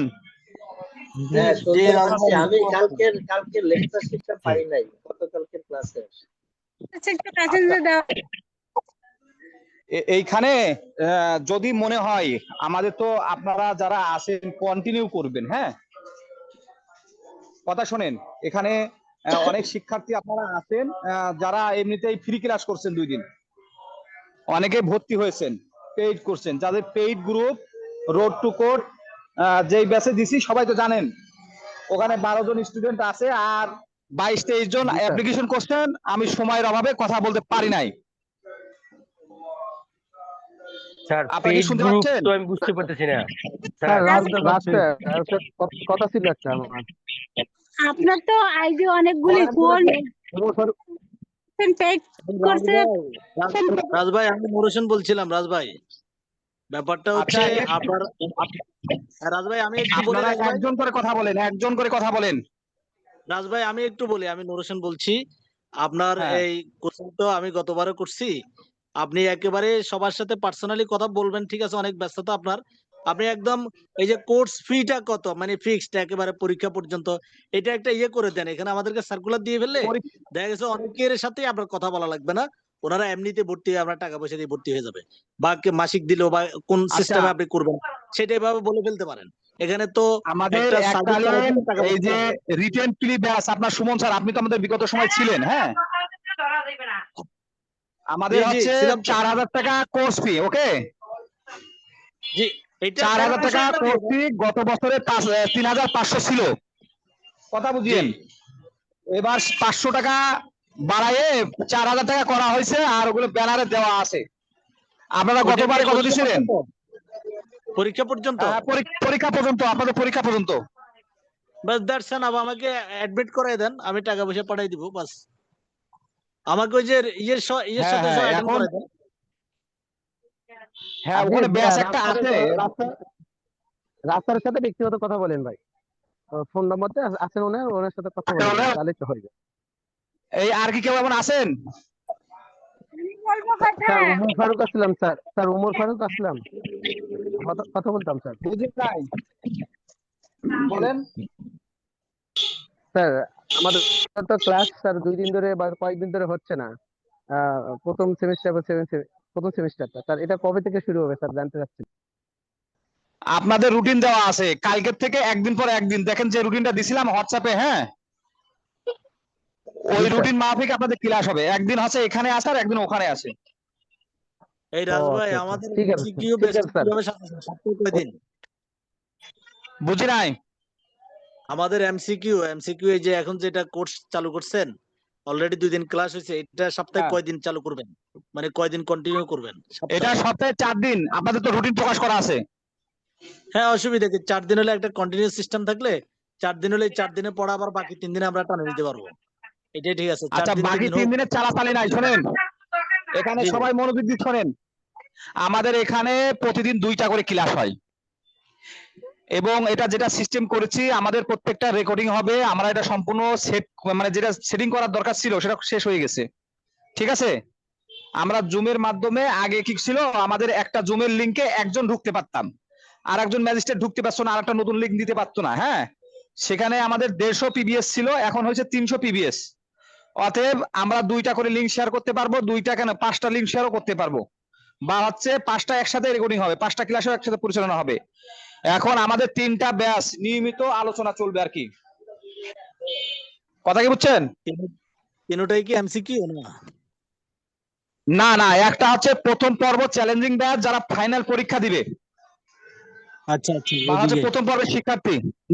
আর একটা হচ্ছে শেষ পর্ব, এবং হচ্ছে পিলি প্রস্তুতি, অর্থাৎ আমরা যে হচ্ছে এমসিকিউ পরীক্ষা দিবেন, সবাই তারা এবার এমসিকিউ দিবে না, পরবর্তীতে এমন কিছু শিক্ষার্থী এবার পাস করছে বা এখন এনরোলমেন্ট হয়নি তাদের, কথা কি বুঝছেন?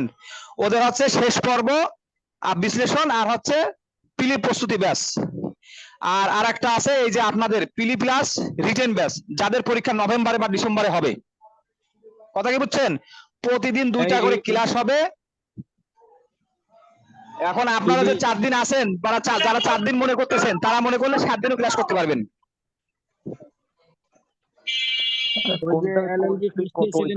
ক্লিয়ার করে দেন। বুঝি নাই। এলএলবি মানে 7 দিন করতে পারবো কোনটা? ওই যে আপনার LLB first year second year এগুলো সহ? না না, এলএলবি শেষ পর্ব, অর্থাৎ কেউ হচ্ছে ফাইনাল পরীক্ষা দিবে, আর যারা হচ্ছে অনার্স করে 4th ইয়ারে পড়ে ওদের সাথে, আর হচ্ছে এমটিকিউ ওদের সাথে হবে। সবার ফি কি একই, মানে স্যার সবার ফি কি 4000 টাকা? আমরা শুধু এমসিকিউ যেটা আছে এটা আমাদের একটু কনসেপ্ট করে দিয়েন, এটা যদি আমাদেরকে 3 দিন নেন ক্লাস তাও চলবে, 4 দিন নেন তো আলহামদুলিল্লাহ, 4 দিন নিলেও আমাদের জন্য লোড হয়, 3 দিন নিলেও ঠিক আছে, কারণ স্যার যেভাবে পড়াচ্ছে এই পড়াগুলো আমরা একদিনে আবার রিকভারি 3 দিন 4 দিন হোক, বাকি আমাদেরকে এটাই ক্লিয়ার করে দেন, আর আমাকে ওই যে এমসিকিউ রিটেন এবং ফিলি এবং রিটেনের মধ্যে ঢুকাই দেন, মানে সরি এমসিকিউ এবং রিটেন এইটার মধ্যে ঢুকাই দেন। আচ্ছা, এখানে নূর মোহাম্মদ ভাই বাদে কেউ আছেন? যার সাথে আমার আলাপ হয়নি নাম্বার বলবেন, আমি কথা বলে নেবো, সমস্যা না। আমারও যে ওই মোবাইলের হোয়াটসঅ্যাপটা আজকে ডিস্টার্ব দিয়ে দিয়েছে, অলরেডি শাটডাউন। স্যার স্যার একটু কথা বলতে চাচ্ছিলাম আমি। বলেন। স্যার আজকে যে ক্লাসটা করেছি আমি মানে গতকালকে ক্লাস করিনি। আজকের ক্লাসটা বেসিকটা কি মানে পিলির জন্য না বেসিক্যালি ইয়ার স্যার? আমি বুঝতে পারিনি স্যার। আজকের ক্লাসটা হচ্ছে পিলি রিটেন, যারা পিলি এবং রিটেন দিবে তাদের জন্য। জি জি sir, thank you sir. Sir গতকালকে ক্লাসটা করতে পারি না তো, ওটার কি রেকর্ডিং কি আমরা পাবো? আর আমি যে হ্যাঁ, আমি রেকর্ডিং কামরুল পাবেন। হাসান স্যার, আমি ওই শীটটাও যে হ্যাঁ পাইনি হ্যাঁ ওটা, তাই আর কি আবেদন আছে স্যার। থ্যাংক ইউ হ্যাঁ স্যার। হ্যাঁ ওটা পাবেন। বাড়তি আর না বলি। ওকে স্যার, জি স্যার। তাহলে স্যার আমি আপনার এই আর অ্যাডমিটেড কে গুলো আছেন সদস্য হিসেবে পরিগণিত? জি স্যার। সে আমি আমি জানি। বলেন, নাম বলবেন এক একজন করে। সুলতানা পারভিন হ্যাঁ, সুলতানা কি হয়েছে বলেন। বলতেছি, ওই যে রেকর্ডিংটা প্রতিদিনেরটা প্রতিদিন দিয়ে দিলে ওই যে হচ্ছে যে স্যার যে ধরনের প্রশ্নগুলো মানে আমাদের বলে, তাহলে ওইটা ধরে আমরা পড়ে রিভাইজ দিতে সুবিধা হয়। স্যার একটু লিভ দিতে আচ্ছা, চাচ্ছিলাম ইনশাল্লাহ। আজকের রেকর্ডিং যেটা হয়েছে, হ্যাঁ, এইটা রেকর্ডিংটা গুগল আমাদেরকে ফেরত দিতে ন্যূনতম মনে হয় কিছু সময় নেয়, যেটা আমি বুঝলাম। গতকালকে ট্রাই করছি, সকালে ট্রাই করতে হয় নাই, কিন্তু দুপুরে দেখছি যে আসছে। হ্যাঁ, এবং ওটা আমি একটা গ্রুপে লিঙ্ক সহকারে শেয়ার করছি, মনে হয় আপনাদের এখানে করি নাই, দেখছি ওটা আমি বিষয়টা। আর কারো কোনো প্রশ্ন আছে? কখনো কখনো 72 ঘন্টা সময়ও নেয় গুগল স্যার। আমি সমস্যা নেই স্যার, গতকালকে আমি লিভ নিতে চাচ্ছিলাম। লেকচার শিটটা পাই নাই। এই জন্য দিয়ে আচ্ছা, দিলে সুবিধা। এখানে আমি যার যার নাম বলবো, শেষে বের হয়ে যাবেন। হ্যাঁ, এই সুলতানা পারভিন, কামরুজ্জামান বাইর হয়ে যান।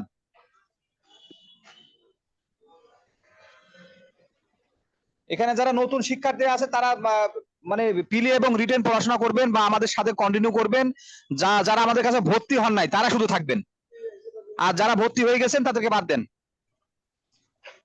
আচ্ছা, আমি বের হয়ে যাই। আমি ওই যে গতকালকে শিটটা পাই নাই, আজকে তো এখনো পাই নাই, কিভাবে পাবো? কে কে নাম বলেন, নাম বলেন। আসাদুজ্জামান, মোহাম্মদ আসাদুজ্জামান। ও, আসাদুজ্জামান, ঠিক আছে, ওটা আমি আপনাদের গ্রুপে দিয়ে দেবো, ফার্স্ট ইয়ার ব্যাচের গ্রুপে দিয়ে দিচ্ছি। হ্যাঁ, ওটা আচ্ছা চলে ঠিক যাবে। আছে, আর কেউ ধন্যবাদ। আছেন যে আর কেউ আছেন? এই আলমগীর খান, আলমগীর খান বের হয়ে যান। আপনার সাথে তো কথা হয়েছে, কমপ্লিট হয়েছে তো, আপনার গ্রুপে জয়েন করে দিছি, সমস্যা নাই। রেকর্ডিং গ্রুপে জয়েন করাই দিব। আচ্ছা ঠিক আছে স্যার, সবগুলোতে একটু অ্যাড করে দিন। আচ্ছা, এই যে মিজানুর রহমান আছেন, মিজানুর রহমান, জি আছি, বলেন। আপনার সাথে কি আমার কথাবার্তা হয়েছে? না, কথা হয় নাই। মূলত আমি ফাইনাল ইয়ার, সে পর্যায়ে যে ফাইনাল এবং ব্যাচটা প্রি ব্যাচ, ফাইনাল। আপনি কি ফাইনাল এবং প্রি ব্যাচে কন্টিনিউ করবেন? জি জি জি। এখন যদি কন্টিনিউ করেন, ফাইনাল এবং প্রি ব্যাচও 4000 টাকা, প্রথম পর্ব 4000 টাকা, প্রি এবং রিটেন ব্যাচও 4000 টাকা। আমার কোনটা নাম্বার আছে আপনার কাছে? আমার নাম্বার কি সবার কাছে আছে? না না না, নাম্বার নাই। এই আপনার নাম্বারটা তাহলে একটু আমাকে বলেন। নাম্বার হচ্ছে 01755 01755 248194। 248194 01755 248192 194 শেষে 4। ওকে, হ্যালো, মিজানুর কি শুনতে পাচ্ছেন? শেষে 94 শুনতে পাচ্ছি, 94। আচ্ছা, ফের বলতেছে 017 জি, 55 তারপরে 55 017 248194। 017। আসলে আপনারা একটা কাজ করেন, আমি সবার নাম্বার এভাবে নেওয়াচ্ছে। আচ্ছা, ফের আরেকবার সুযোগ দেন, বলেন, ফের বলেন। 01755 রাজ ভাই, সবাই 01755 গ্রুপে তারপরে নাম্বারটা দিয়ে দেন, যার যার নাম লিখে গ্রুপটা নাম্বারটা তো সবাই নষ্ট দিয়ে হয়ে দেন। গেছে, গ্রুপটা ওটা ডিলিট হয়ে গেছে। বলেন নাম্বার বলেন। 01755 248 248 194 194 ওকে।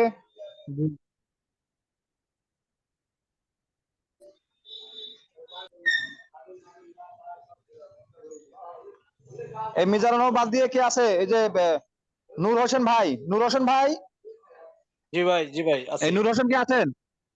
এই আপনি তো আছি আমার আছি পুরাতন স্টুডেন্ট তাই তো? Correct correct.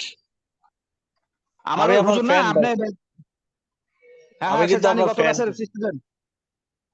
ঠিক জি আছে জি। ঠিক আছে, আমি আপনার নাম্বার আমার কাছে আছে, হ্যাঁ সমস্যা নাই, আপনি বের হয়ে যান। আসসালামু আলাইকুম স্যার। জি, কে বলছেন, নাম বলেন। আমি জাহেদ হাসান, চট্টগ্রাম। দুপুরে কথা বলছিলাম হ্যাঁ স্যার। জাহিদ হাসান, দুপুরে কথা বলছেন সেটা ভুলে যান, এখন বলেন। ফোন ফোন নাম্বারটা দেওয়ার জন্য স্যার, গ্রুপে অ্যাড করার জন্য নাম্বারটা দেওয়ার জন্য। আপনি কি ভর্তি হয়েছেন? না, আপনার সাথে সেটা কোঅপারেট করে আমি ভর্তি হয়ে নিব কালকে স্যার। আচ্ছা ঠিক আছে, ওইটাই তো, ওই জন্যই তো বললাম যে আগে ইয়ে বলবেন। আচ্ছা আপনার নাম্বার বলেন। হ্যাঁ, 01814 01814 45 45 63 63 16। 16। আচ্ছা আর জি। কেউ আছেন? এই জাহিদ হাসান বলেন। জাহিদ হাসান কি শুনতে পাচ্ছেন? জি জি, শুনতে পাচ্ছি স্যার। এই জাহিদ হাসান বলেন, জাহিদ হাসান নাম্বার বলেন। 01814 45 63 16 স্যার। আপনি কি জাহিদ হাসান এতক্ষণ কথা বললেন? তাহলে আপনি বাদ দেন। এই যে মিজানুর রহমান শুনতে পাচ্ছেন? মিজানুর রহমান, সরি স্যার আমি তো কথা বলছি। এই নাম্বার বলেন, নাম্বার বলেন। নাম্বার তো বললাম। ও নাম্বার নাম্বার বলেছেন? বলছেন, আগে ওই যে ডায়াল করছি। বলেন নাম্বারটা ফের বলেন। আচ্ছা আপনার নাম্বার কি লাস্টে 94? জি জি, 94। 01755 248194। জি জি জি। আচ্ছা ওকে। এই যে জাহিদ হাসান বলছেন, এই আজিজ খান বলেন, আজিজ খান রেজা। জি জি, আমি স্যার অ্যাকচুয়ালি আমি এবারে রিটেন ফেস করেছি এবং আমি আশাবাদী আমার হয়ে যাবে। তো আমি আসলে ওই যে আইএসআর স্টুডেন্ট ছিলাম, আমি আইএসআর এর এলাকারই স্টুডেন্ট ছিলাম একটা সময়। আপনাদের ক্লাসগুলো স্যারের ক্লাসগুলো আচ্ছা ভালো আপনার লাগতো, এই নাম্বার জন্য বলেন, জয়েন আমি করা। বিস্তারিত শুনবো আপনার কাছে। নাম্বারটা বলেন। এই আপনি 01843 আজিজ ভাই আপনার নাম্বারটা শুধু বলেন, পরে কথা বলবো। হ্যাঁ 01843 বুঝতে পারছি আপনার বিষয়টা। 843 722 722 142 142। হ্যাঁ হ্যাঁ জি। আচ্ছা আমি আপনার সাথে কথা বলবো, সমস্যা নাই ভাই, বুঝতে পারছি আপনি আজ ভাই এলাকার লোক। আচ্ছা আমি আজিজ শুধু গেল। আইন শিখার জহুরুল জন্য ইসলাম বলেন, স্যারদের কাছ জহুরুল থেকে ইসলাম। আইন শিখার জন্য একটু টিউন করে জি রাখছি। স্যার। তারপর আমি একটা পেমেন্ট স্যার দিয়ে ভালো জহুরুল ছেড়ে ইসলাম দেবো। আছেন? নাম্বার বলেন। 01858 01858 620 620 539 539। 01858 জি 620 হ্যাঁ 539। জি স্যার। আচ্ছা আমি আপনার এই পুরাতন জামি বলেন স্টুডেন্ট। না, জামি নাম্বার বলেন। পুরাতন। জি স্যার। আচ্ছা একটু জামি, জামি শুনতে পাচ্ছেন? জামি জি স্যার। বলেন, নাম্বার বলেন।